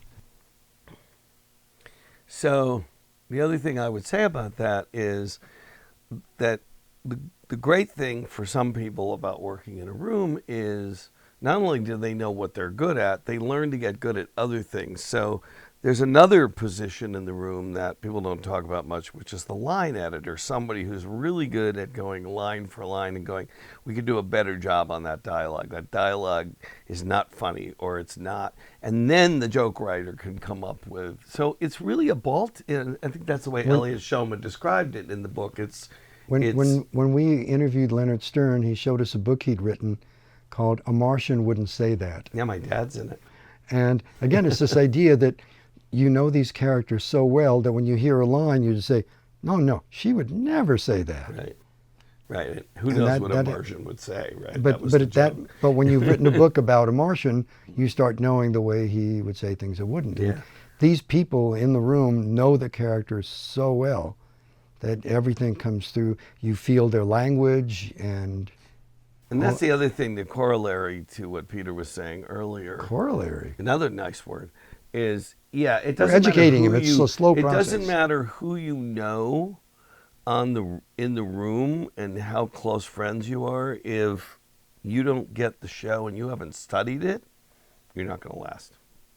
It's not most showrunners. Phil is an exception. I think Bob Meyer is an exception where they will bring people along. But these days, there's so much at stake and there's so many shows. They don't have time to teach people. Now, my two former students who are on this new Hispanic version, that Norman Lear is there every day, one day at a time, 93, and still mind totally intact, and he's there. But she is mentoring these two young writers, and I think it's great. She's in her mid-40s, and she's mentoring these two young writers, and they're very fortunate. That doesn't always happen. And so and when I talk to them, which is frequently, they'll say, we don't mind that we're getting less money to work on Netflix because we're getting it. It's like going to grad school, And but it also says for something about your attitude as a writer if you haven't studied the characters enough so that you would suggest something that's out of character, so you would say something that's out of character. Yeah. And a lot of people, like someone once told me many years ago that I should write a honeymooner spec. This is still when they were looking at specs. Now they want to see pilots first and then maybe, for samples. That I should write a honeymooners as if it was like 2005. I think it was someone pitched that. And I said, no, I'm not going to do that because nobody could write those shows. Nobody knows the honeymooners anymore. And also, the honeymooners dates a little because, he was always with the fist. You can't say, to the moon, Alice. Yeah, that was. Now you're a spousal abuser. I wanted to say, just to go back for a second to the business of I'm blanking on the word again. Marshmallow. Like Best Western. Franchise. Right. Why am I blanking on that? I don't know. Franchise is, Lucy had a franchise that you have to really study the show to know. And that was every week she got into trouble because she tried to do something Desi didn't want her to do. It was never just going shopping, or she and Ethel stomped grapes, or she went to work because she wanted so badly to be an actress, and she went to work. The Veggie Vita, is the best one they ever did.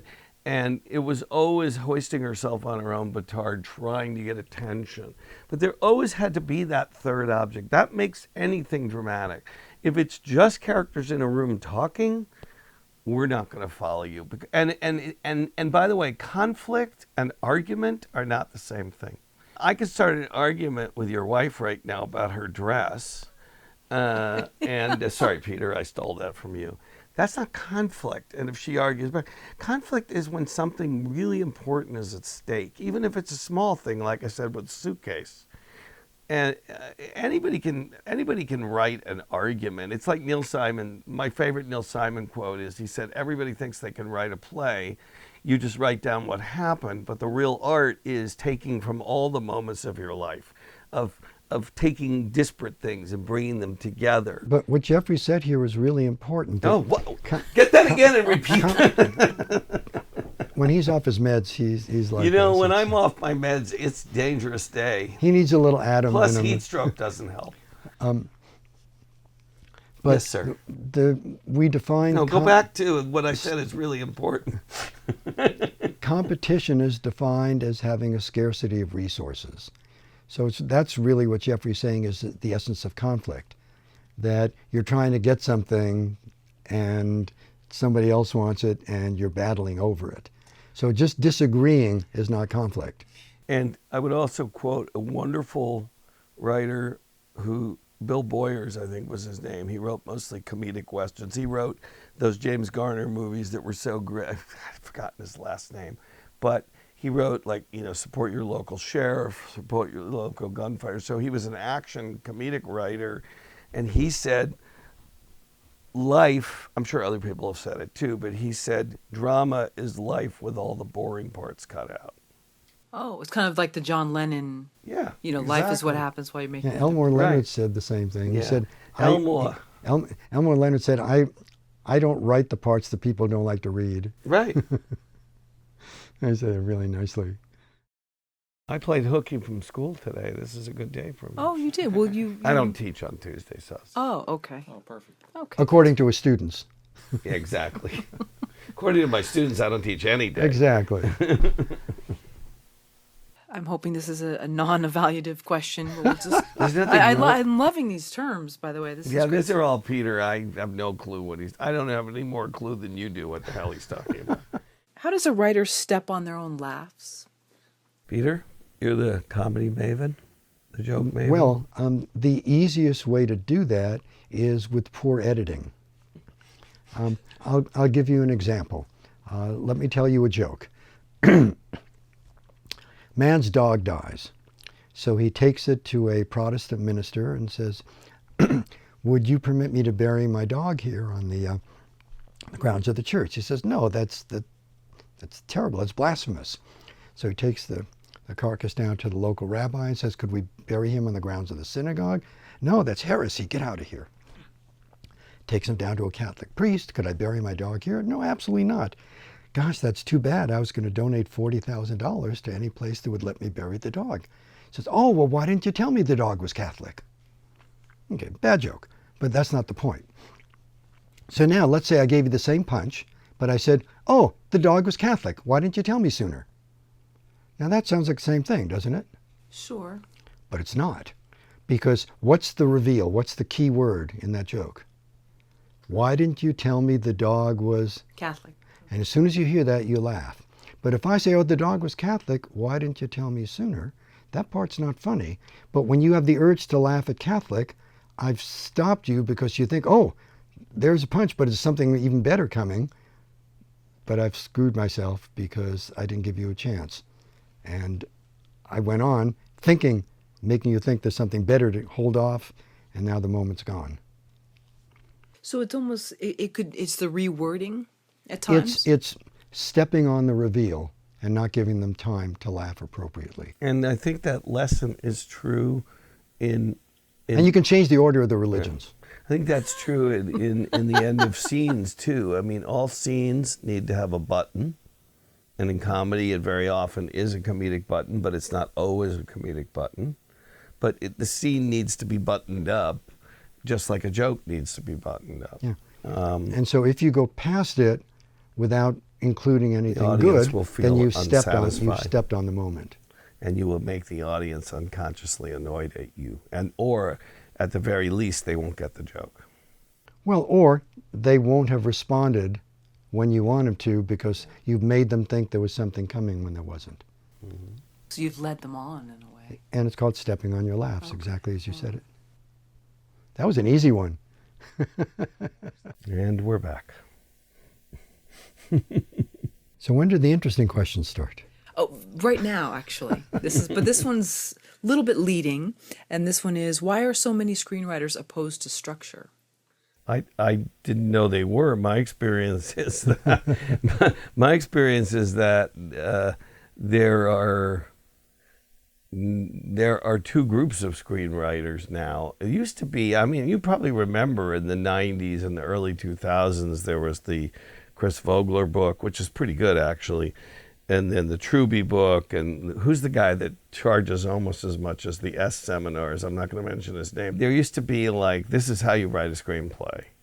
And I think that particularly in TV screenplays and teleplays, that's changing. I would like it, again, to me, structure's the easiest thing to learn. That's the craft of, that's not even to me the craft of it. I could basically teach anybody how to structure a screenplay. And I'm lucky to have Peter because he's really, I'm not joking around now, he's really good at structure.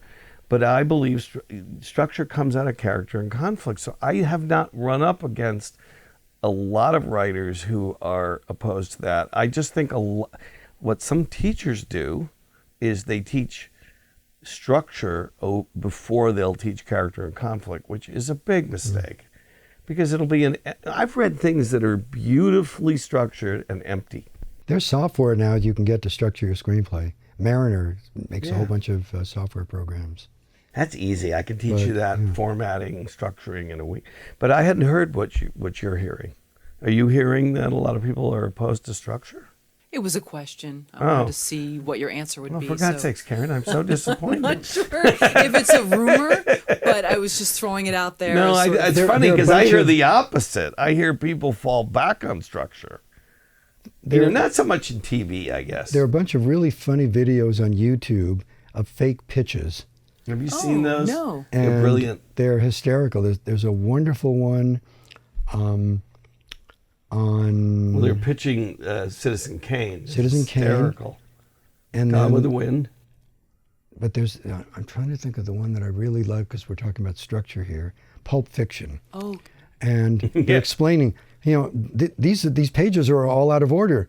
So don't worry, we made the story flow in a logical sequence now. And so, I mean, I think, again, like many other areas, the concept of structure is evolving also. But that started a long time ago. That probably started in the 60s with the new French novel and stuff, where all of a sudden you don't know if you're seeing a sequence or you're seeing a composite, or if which part is fantasy in somebody's head and which part is real. And so the whole notion of structure has been evolving a lot. So things aren't necessarily as linear as they were. People are taking a lot bigger liberties that way, which is a good thing. I think you have to write the way that... Now, I'm not talking about being in a room. Then you've got to observe the rules that the showrunner lays out. But if you're writing something of your own, and if, for example, I always tell students, and I tell myself, that if you are awakened at 3 o'clock in the morning and a scene comes to you, get up and write it down, and don't worry about where it goes in the structure. Because if you wait, you might still be able to write the scene, but it won't have the power and the passion you felt. It woke you up for a reason. And a lot of writers, particularly students, are afraid to do that because they've had pounded into their head that you must write everything in order. And that's the part that makes me crazy, the writing things in order. How can, there's a famous quote, I forget who said it, I'm blanking on everything today, but I do know franchise now, I'm not going to forget that. So how do I know what I think till I see what I say? Oh, wow. And that's really powerful. Deep. Isn't that powerful? Is this what Adam has got above his desk? Yeah, isn't that good? So you got a new quality for him. I mean, I think that a lot of people are afraid to just dive into it's hard to just dive into that darkness and let it be bad and find the structure, but make sure that you find it from the characters, because otherwise it'll be empty. Do you find certain students or people that you've worked with are okay going to those places, and others are really, whether it's their upbringing, are very scared? Nobody's okay with it. No one's okay. You have to get them to be okay with it. And what I did I'm teaching, I co-created a course a couple of years ago, a remade course for freshmen. And it was the first day of class, it'll be a week tomorrow. And I said to everybody in the room, get ready to embrace shit. Uh-oh, are you going to have to erase that? No, we'll... Okay, so it's the Anne Lamott dictum from Bird by Bird. Yes. You have an obligation to be shitty. Oh, okay. Which you can almost see the weight come off their shoulder. It's the closest I feel to being like a therapist. Says I'm releasing them from the need to be good. And they can write, because then I say, because you're going to be anyway. You're 18 years old. How good are you going to be? And I don't give you a good grade for being good. And then they go, wait a minute, if we try to be good, you're not going to grade us better than people who try to be bad? Exactly. Because I don't care. I'm interested in the process, not the product. You're 18. Doesn't matter how good it is, it's still going to suck. That word we can't use. I'm sorry. Sorry. 18? Yes. This is a very big thing with me. This need people have, and I think it's because I am, and I'll always be a recovering perfectionist, that that it's another thing the partnership has given me, because he forces me to put it down. And if I had my druthers, not so much anymore, but I used to be that it would just take forever because I didn't want to be bad. Yeah, the P word is a synonym for scared. Yeah, exactly. Oh, I see. Right. I'm afraid it'll suck. And if you tell students at the beginning, it's okay to suck, it's okay to be bad, it's like Peter said earlier, then you have something that's on paper, you can play with it forever. But if you don't put it down, you got nothing. You were talking this morning about a guy who's been working for 5 years on a screenplay. 5, 10. 10. 5 I could accept. It's not like he's writing the great American novel. He's writing a screenplay. Wow. Come on. Really? Well, unless he's so lost in the process, because then he should be writing 3 screenplays, not 1. That's true. Double space, 12 pages a year. You get a little more output than that. I don't know. I think that it is just fear. And older people can have fear too.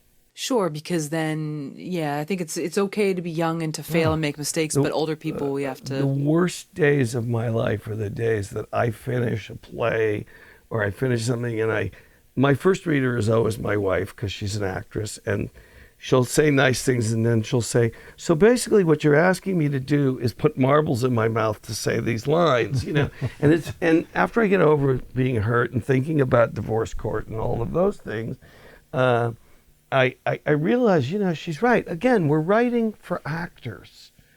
We're not writing, yes, producers have to read it, executives have to read it, but you're going to be replaced really fast if you can't write dialogue.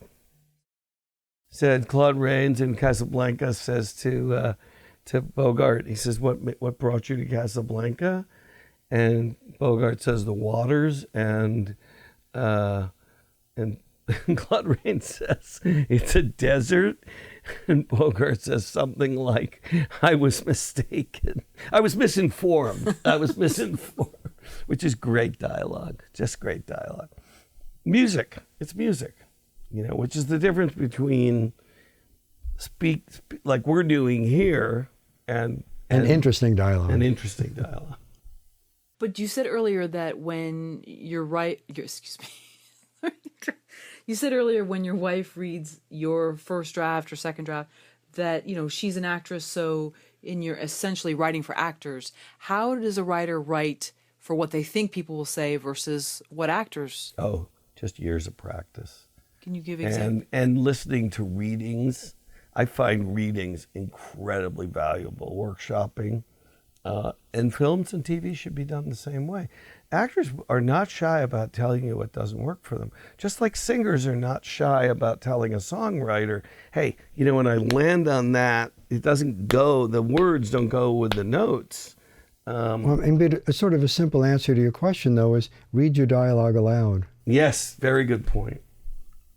I don't do it, but I you can start saying, "Whoa, that's not coming off my tongue very easily."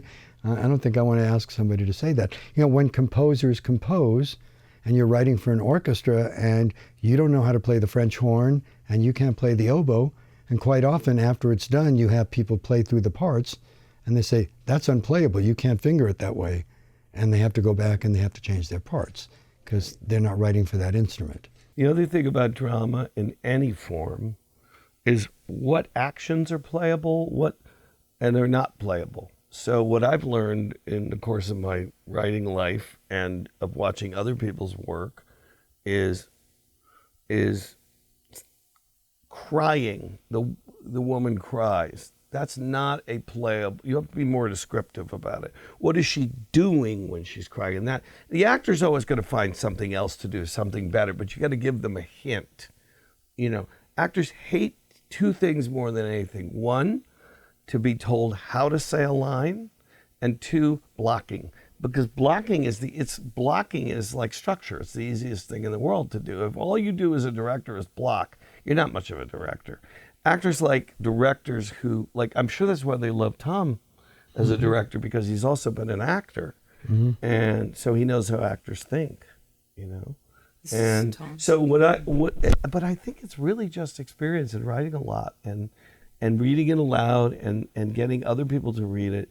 There are tricks that you can use in stage dialogue. One is people don't typically talk. People typically don't, in real life, people don't say, you may not go there, you cannot go. You can right away hear that sounds... But, if you think about it, if you're sitting in a room with an actor, they're noticing things about people you're not noticing. And they're looking for mannerisms, they're looking for expressions, what are they doing with their hands? Is everything coming out monotone, or is the pitch going up, or is it going down? Does it go faster? Does it go slower? They're listening for all these things, and they're saying, what differentiates this Texan from this New Yorker?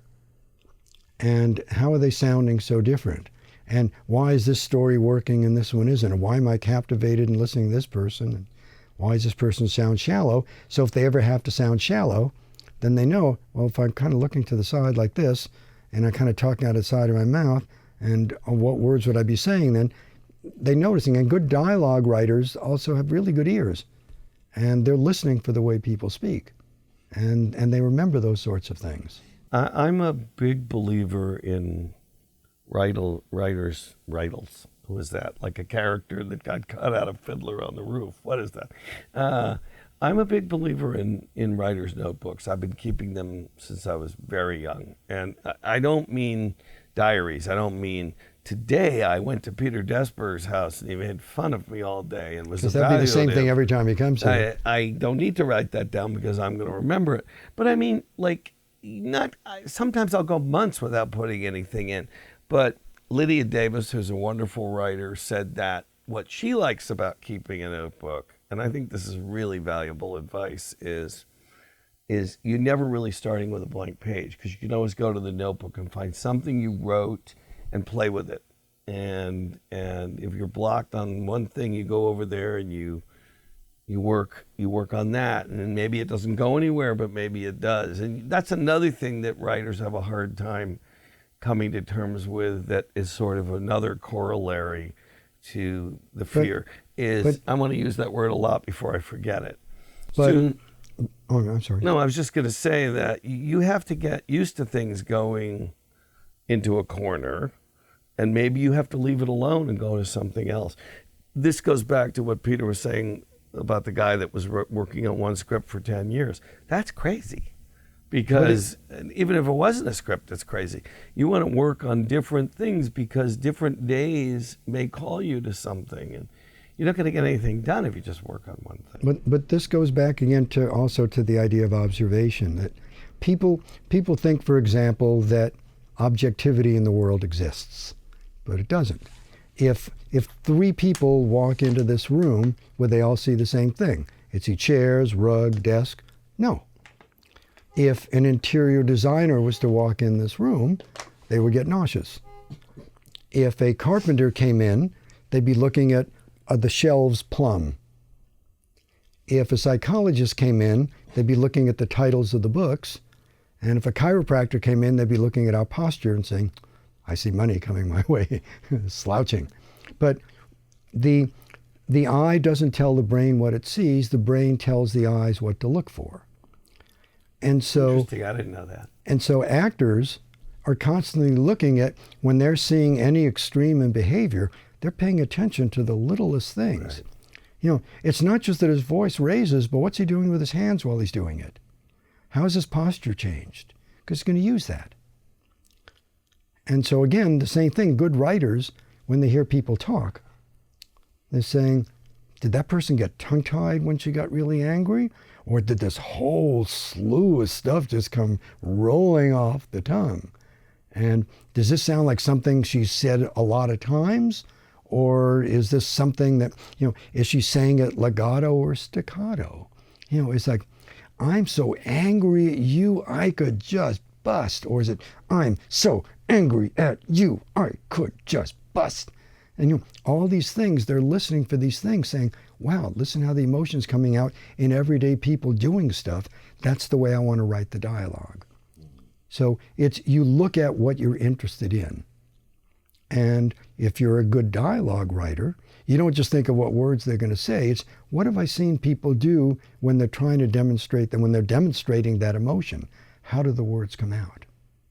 Yeah, we saw an interesting interaction of somebody steal someone's parking space, and the guy handled it pretty well. He was waiting patiently, but he said something to the woman, but the woman was like, didn't give him the bird, but she basically told him where to go. Then she turned around. So just watching that whole interaction was fascinating.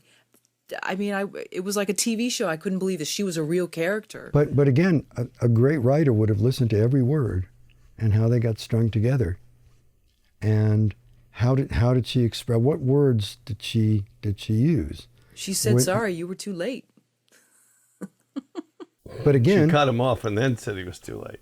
Pretty much, yeah. And again, sounds like a New Yorker. But the whole idea of the body language, when she said, sorry, you're just too late, was it, sorry, you were just too late? No. Or was it, sorry, you were just too late? It's Pretty much, altogether yeah. different. Mm-hmm. But I mean, all of those things matter. Right. Subtext. And so again, it's, if you're interested in that, I mean, a lot of writers don't realize, they're so interested in story, and what am I going to do in act 2 to end it? And instead of thinking of how would this person express themselves in this situation to make me feel that I'm part of this scene, so that I could put myself in their place and feel what they're doing through the words. I would just add that is what drafting is for, because in one draft you're going to be focused on the story, and then maybe when you've got the story, you're going to look at word choice in another draft, and then you're going to look at the dialogue and really polish the dialogue. This is why you have to disabuse young writers of the notion that 3 drafts and they're done. I don't know, what draft do you want in your novel now? Oh my God. No, but I've encouraged that. We're way in the 20s. Again, if you took 10 years to write a novel, I totally get that, right? Because novels are that's so hard. They don't have a page count. Donna Tartt, who's an amazing writer, she writes one novel. She publishes a novel every 10 years, but she's working her fanny off. 500 pages, and there's a lot. And that's how long your novel is? 500? Wow. And I'm cutting a lot. But the thing is, he has an advantage because he's willing to put it down. It's not painful for him to put bad things on paper, which makes him really unlikable, in my opinion. Well, that's not the only reason. No, but I'm being polite. One dimension of my unlikability. Did you see the little puppet up there? The little Freud puppet up there on the top of the bookshelf. Oh, yes. Now you I let do your see. patients hold it when they're feeling insecure? Oh, no. I go in there and say, I go up there and say, why do you hate your... Whenever you're ready. Oh, we're rolling, yeah. So I went to this evening once at the Paley Center. It was quite a number of years ago because Larry Gelbart has sadly been gone for a while. Creator of the TV show MASH and a billion plays. The book For Funny Thing Happened on the Way to the Forum. He and Mel Brooks, who had first met on Sid Caesar's show of shows in the 50s, were doing an evening and a talk. And then at the end of the talk, there was a Q&A, as there always is. And a guy got up and he said, can you illustrate the difference between a joke and wit? And Mel Brooks took a glass of water and poured it over his head. And he said, that's a joke. And there was a long pause and the guy said, so what's wit? And Larry Gelbart said, wit is dry. It's a great line. Speaking of which. She's recovering. The structure of a joke versus the structure of a screenplay. Similar, different? Well, can I tamper with the question and Sure. edit it a little? Please do. It's the way I'd like to see that question is looking at the structure of a joke and then how do you work it into a screenplay? Okay. Because jokes have to meet 2 criteria to work in a screenplay. They have to either advance a story or they have to totally come out of character. If they don't meet those 2 criteria, excise them. They're expendable. You don't want to keep them. So that's always the rule. And I've seen writers with tears in their eyes saying, this is so funny, I hate to let this go, but it's not coming out of character, it's not moving things along. I gotta dump it. So you have to have those two elements in there. Sure. Is there a joke quota? I mean, all kidding aside, like do There used to be. Okay. Yeah. But I don't think there is anymore. I mean, I hope there isn't. There's 2 shows on Netflix. One's called The Ranch, and I forget the other one. It just came on. It's with Kathy Bates, and it's about a woman who owns a pot store. And they're both like those sitcoms in the 80s, some of which I wrote for, where it was like joke, joke, joke, joke, joke, joke, joke, joke, joke, joke, joke, joke, joke. Oh, look, you're wearing, what was the one in The Ranch that I just thought, oh, this is so old-fashioned, where he's wearing Uggs. This guy who used to be a football player is wearing Uggs, and the parents are, everybody's making jokes about the Uggs. It has nothing to do with the story. They just are looking for jokes. They're shooting in front of a live audience. And someone told us this morning that those 2 shows are not doing that great on Netflix. And it doesn't surprise me. It's really old-fashioned. There was a rule, 3 jokes a page when I started. And that could be, and lots of times the producer would give you the joke. One joke I had to put in a script was, oh, look at Barbie Cantrell on a beach, almost wearing that bikini. Having nothing to do with the story. Terrible joke. Not even really a joke. Elliot Showman told us a really nice story. He said, I was working on Maude, and Maude was a very sophisticated comedy where everything really, jokes are very difficult to come by because the characters weren't very broad. And he said, we had our office right across the hall from the All in the Family.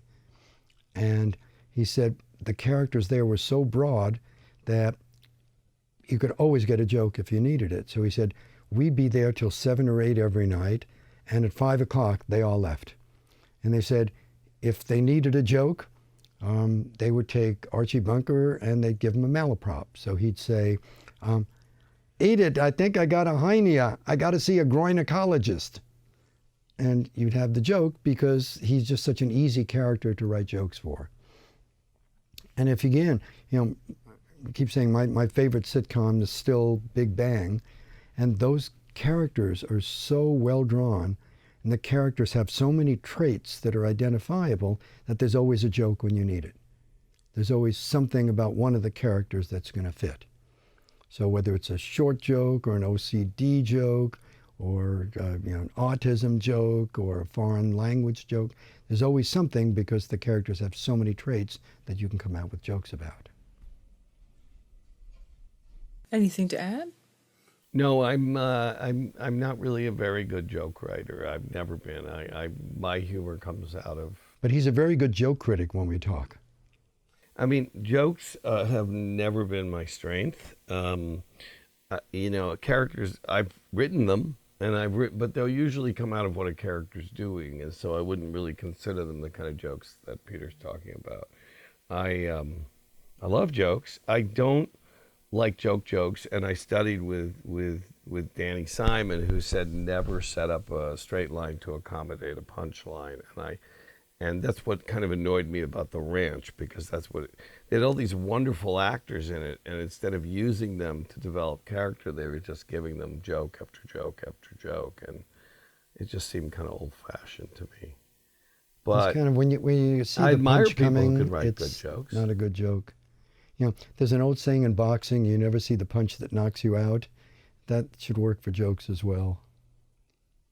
But I think that, again, to go back to where we started with this, with jokes versus wit, I think, one of my biggest influences is Noel Coward. Noel Coward did not write jokes. Noel Coward wrote situations that were inherently funny.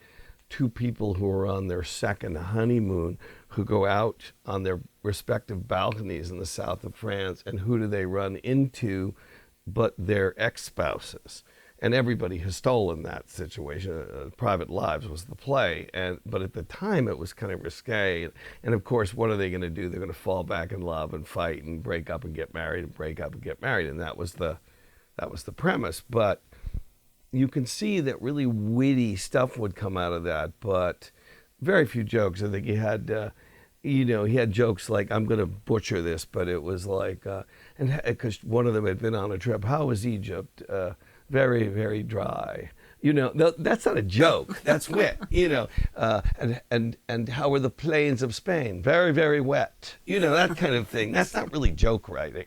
Peter's talking about constructed jokes. If you say, but what's nice about that, and I butchered it a little, but the nice thing in the Noel Coward example is there's a rhythm, just like in a joke. There's a setup and a payoff. If you say very, very wet and you don't say very, very dry, people will unconsciously be waiting for it. And if they don't hear it, they'll be disappointed. They may not know why. One of the movies that works great for me is the first and the second Back to the Future, because everything. By the way, this is what structure is. Oh, I'm glad I got a new question. May I? Great! Oh, please do. Yeah, absolutely. Well, and this comes a lot from my childhood and my training.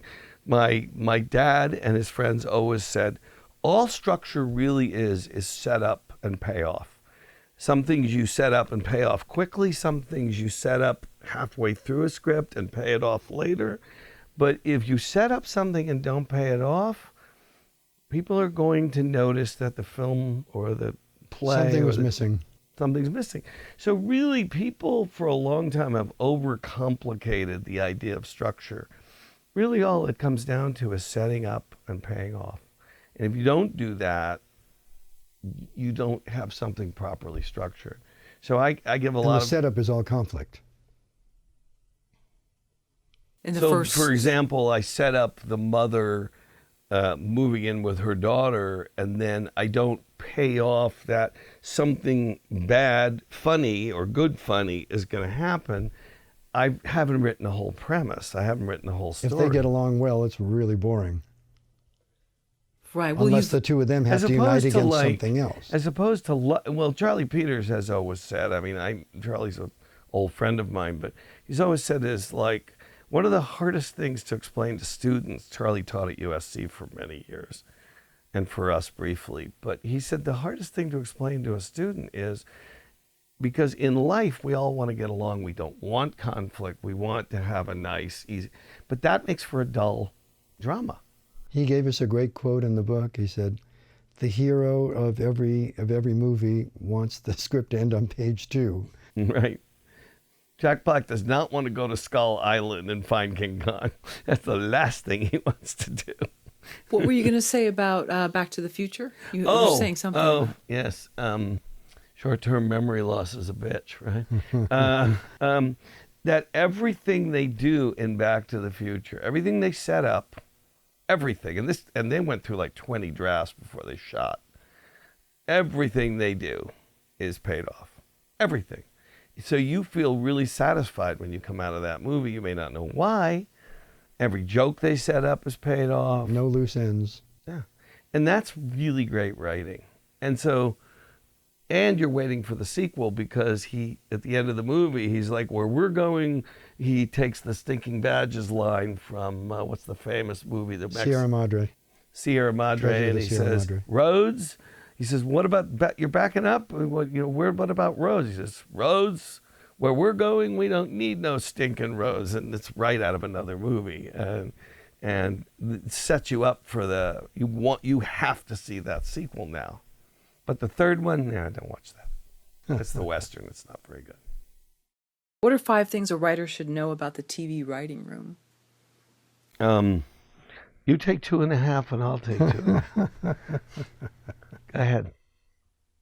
You want me to start? Yeah, please. Know that to get in, you've 90% chance you're going to have to work your way into the room as a script assistant, as a writer's assistant.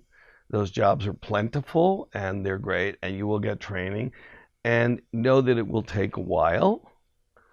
Also know that when you're a baby writer, don't talk, listen. Nobody likes someone who answers questions. Know that most people are good at one or two things, but nobody's good at everything. I think I answered 3. That leaves you 2. And don't be the smartest person in the room. Never be the smartest person. Ever. Why? Because everybody will hate you. And Especially the showrunner. And you won't be the smartest person in the room, and everybody will see that. And really, you cannot be full of yourself in the room. I'm not going to mention the show, and I'm not going to mention... I will mention that it was my friend Bob, who is very close, as I said, to Chuck Lorre, who gave Chuck Lorre his break. And Chuck will call him every once in a while, even though Bob is semi-retired. He'll call him up and say, I really need help. And it was a point a couple of years ago when he had 5 shows on the air. And he went on one of the shows, and he pitched a joke. And he said to Bob, was that funny when you were working on My Two Dads? Was that funny back then? Facts of Life? He was and Chuck and Bob went to Chuck and he said, I don't need the money. I'm out of here. And he left. You know, if you're a showrunner, the best kind of showrunner you can be is somebody who mentors other people, who's secure enough, like Phil Rosenthal, to really care about getting the best out of people. That's the best kind of leader anyway. We had a lot of great stories about rooms and showrunners. And Peter Casey was great. He said, I worked on the Jeffersons, and I came to the room late one day, and I hadn't eaten breakfast, so I brought a little box of cornflakes with me, and I went to the corner where the coffee was, poured it in, and took a little of the cream, put it on there, and the guy said, that's not for your cereal, that's for the coffee. And he charged him like 25 cents for doing that. Oh, wow. And he said they would feed us the worst food ever. And he said, when I went to work on Cheers with the Charles brothers, they would take us out to really good restaurants, or if they had to work really late, they would call up one of the really good restaurants and we'd order from their menu and they would deliver it. He said they treated the writers with so much kindness and respect. He said, and they got such great work out of us. Nobody complained if it was late. Where with the Jeffersons, like everybody was grumbling all the time and hated being in the room. So he said the Charles brothers made us purr like kittens. I don't think he actually said that, but okay. Well, I'm taking license. Okay. Was there one other? I think you only got 1 in. No, that's 4 altogether. 4. So 5 total? Any? 5. Be careful. Be careful. Okay. Yeah. Know where the exit is? Well, I know Watch this your is back. sort of repetitious, but I think it bears repeating. It's really important that when you get into a room, you use it as a learning experience, because you're one of very few people. When I started, there was still a freelance market. There really is no freelance market anymore. And so if you have the luck to get into a room, take advantage of it and be humble. And Peter's right. But I will add a fifth, just for the sake of completeness, that every room has a culture. Oh, that's true. And you want to spend a lot of time observing before you jump in. And just because one person makes a joke doesn't mean everybody makes jokes. Mm-hmm. And if one person kids another person, that doesn't mean everybody teases. And you want to wait, and when you really understand how people interact, then you slowly test the water and start to do it. And even then, you do it slowly. My 2 wonderful former students who were on One Day at a Time were on the show. Now they're in their 2nd season. They're not the baby writers anymore. You see how that works. So they were on the show. They were on like 3 months. They were on like show 7 or 8. And they hadn't said that much. I mean, they'd done their work. They were the first script their mentor wrote with them, so it was the 3 of them writing it, which was really generous of her. You know, that doesn't always happen. And one of them told me that they didn't say anything one day, and one of the writers said, Caroline, we'd really like to hear what you guys think. You guys are these characters' age, one of these characters' age opening. And yet she said she began by the old what if thing, so that she left room to be wrong if they didn't like what she said. And she said after that day, they were like, you guys, whenever you have something to say it. Don't be shy. But they were smart to wait.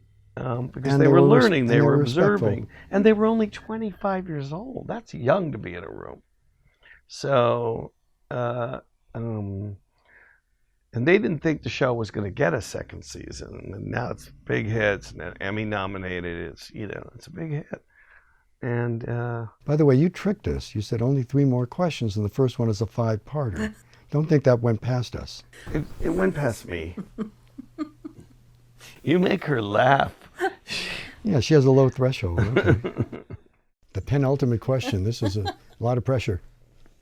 It's a good thing she's adorable, right? You know that we're judging your questions, right? That's okay, and I'm all right not with that. judging your I'm at questions. peace with that. All right, you're on it. Because I'm not at peace with him judging the Did you question. have enough carrot juice to make you at peace with Oh, that? Peter, Yes, I that's did actually have a lot of 92 carrot juice. references to carrot juice. I did. I actually have to go back and get more because I'm running low. What are some? See, another multiple parter. What are some? Go ahead. What are some of the most important questions a screenwriter can ask themselves when developing a story idea? How much is it worth?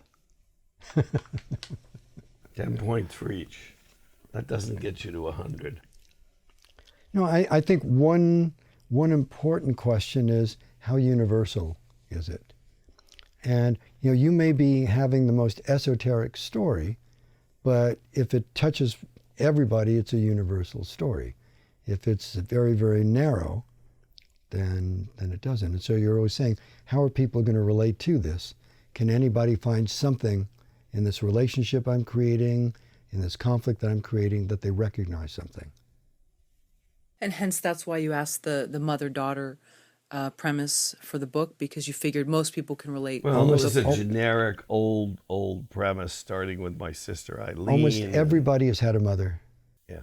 I think it was chosen because you could. Well, I don't know your background. Because you could do your born teacher. Well, she's a child of a single mother. She told us that. Yeah. If you'd been listening. I have a slightly different take on that. I believe in the Stephen Sondheim dictum that the more personal a story is, and I don't mean by that autobiographical, that the more it matters to you, the more universal it's going to be. And but both things are valid. It depends on the writer. I will tell you that if you try to write something commercial, you will fail every time out. For example, when Die Hard was a success, there was one movie after another that came out with that kind of, none of them were as good as Die Hard, and then but for every movie that came out like that, hero in a trap place trying to save the world, whatever it is, With a sense of humor. that's very important. There were hundreds of scripts that were written that never saw the light of anywhere. So I believe that you have to write what you want to write. And look at what Go Ahead Make My Day did. Everybody tried to come out with that. And that wasn't a new concept when it was written. I mean, the Bullet worked, same kind of idea. Bullet was a more stylish cop, but the Dirty Harry movies are great. They're really well made. They're kind of the detective version of the spaghetti westerns, But having that one cool line at the key moment. But today I don't think one cool line is going to make a great movie. Why? I think it was also the right actor for the right time for the late 60s, But I think the other thing you need is patience. All the things we've been talking about today, the ability to tolerate Ambiguity. What? Ambiguity. Ambiguity. He likes that word because nobody else understands it. To tolerate failure, to tolerate having to get up and try again the next day. No writing career can ever be made on one script. I really believe that you've got to write a lot and not judge it. Those are all things. We've talked about all this before, but yes, those are the things. And then, of course, being willing to show your work. Not you waiting have to 10 show your years. work. If you're just going to put your work in a drawer, and you're just doing it for your own pleasure, well, that's fine, but then don't say you want to be a professional writer. I'm waiting for the 19-part last question. Well, there was a follow-up to something you said. Well, that's so cheating. Let's go to the follow-up. And the follow-up is... The penultimate point 2. You said that most films could be based on, or the popularity could be based on one line. Like, I'm paraphrasing, but go ahead, make my day. Hook? Or, the hook, or, frankly, my dear, I don't give a damn, something like that. But but that had nothing to do with the plot of the movie. That was character. That's just character, right? But you don't feel that today could be... Well, they want a hook before they want to hear the premise, before they want to hear the story. So we used, in something we're working on now, we used Back to the Future, the hook would be a young boy goes back in time to make sure his parents get married so he'll continue to exist. I mean, that's terrible. I can't remember what we used. That's a hook. That's not a premise yet. It's an idea so to me, a hook is, it's an idea for a story. It's not yet. You still haven't developed the story. The thing you brought in earlier about the two brothers is much more developed than that. But in terms of a line sort of living on past the film, you mean why do lines live on past the film? Are we beyond that today? No, I don't think we'll ever be beyond that. I mean, you get memorable lines. As recently as When Harry Met Sally. What's the line you remember from that? I'll have what she's having. Exactly. Yeah. That line was improv. It wasn't even a scripted line. That was Rob Reiner's mom. That's Carl Reiner's wife. But wasn't that from the 90s? Yeah. I mean, anything today. Oh, you're saying now? Well, I mean, there's one in a recent movie that, I don't know, have you guys seen Get Out yet? Not yet on the list. I mean, I think writers are always trying to write those lines, and they're usually really self-conscious and awkward. This wasn't, because this is a movie. The only thing I can tell you about the movie, it was made for nothing, and the guy was famous before he made it. The director, Keenan Peele, it's wonderful. He had that show on Comedy Central, and he knows everybody. But this is his directorial debut, and the movie wasn't expected to do well, and it's one of the most successful movies of the year. And there's a great line in it that I think will live on past the movie, and that's the premise of the movie is a white girl takes her black boyfriend to meet the parents. That's not what the movie's about at all, but that's all I can tell you. It'll ruin the movie for you. But the first thing the father says to the black boyfriend, who's actually played, to my wife's consternation, by a British actor, he says, I would have voted for Obama for a third term. Now that line is brilliant. It's also in character. It has to do with the movie, but it's so witty, and it's so true that like liberals, like embarrassed liberals, when they want to say something good in there around black, it's part of what the movie is about, that people will, he said in an interview that he gets that all the time from white liberals, that, wish that he could have had a third term, but they're trying to show you how liberal they are. So yes, I think Peter's right. I think we'll always have those, just like we'll always have Paris. But it's just bad when you see it self-consciously written. Like, I think I've just written that line. Yeah. Well, hopefully you're a good enough writer to see that and take it out. The other thing that really bugs me in writing is when the writer makes a reference that obviously doesn't belong in the period, or they're trying to be too contemporaneous. They're trying to be too hip, So they'll make a joke about something that nobody would have made a joke about. I see that all the time. I've probably done it many times. But again, a great line is great. It's great for advertising, but it doesn't make a great movie. Bruce, there's so many lines in Die Hard, but that's not why the movie was successful. I have a theory about why that movie was unique and successful. He wasn't there to save the world. He was there to get his wife out of the building. And that's what made it human, and a lot of these, like Speed, which was a big success, which followed it, was such a contrived situation. You know, a bus that if it goes below, you know, a certain, you know, it'll blow up. I mean, come on. And then they manipulate you by having the old trick, which is everybody's used, of having the partner killed, which raises the stakes, which can work. It worked great for, oh, come on, help me out, Lillian Hellman's boyfriend, who was blacklisted, you know, a great mystery writer. Well, it's been used in a zillion movies. Yeah, but who was it? He was the guy who did it better than anybody in the movie about the birds, like, you know, where there was something in the stuff that dreams are made of is a classic line that we'll always know. And that's line from Maltese Falcon. Oh, okay. What line was it? Yeah, it's the stuff that, you know, when he sees right. what's inside the birds, you know, it's the stones or whatever it is. He says, you know, it's the thing the MacGuffin that everybody's been looking for, and he says, the stuff that dreams are made of. It's great, right? And then the other line in that movie that I love is, "I'm not going over for you, sweetheart." Meaning I'm not going to jail for you.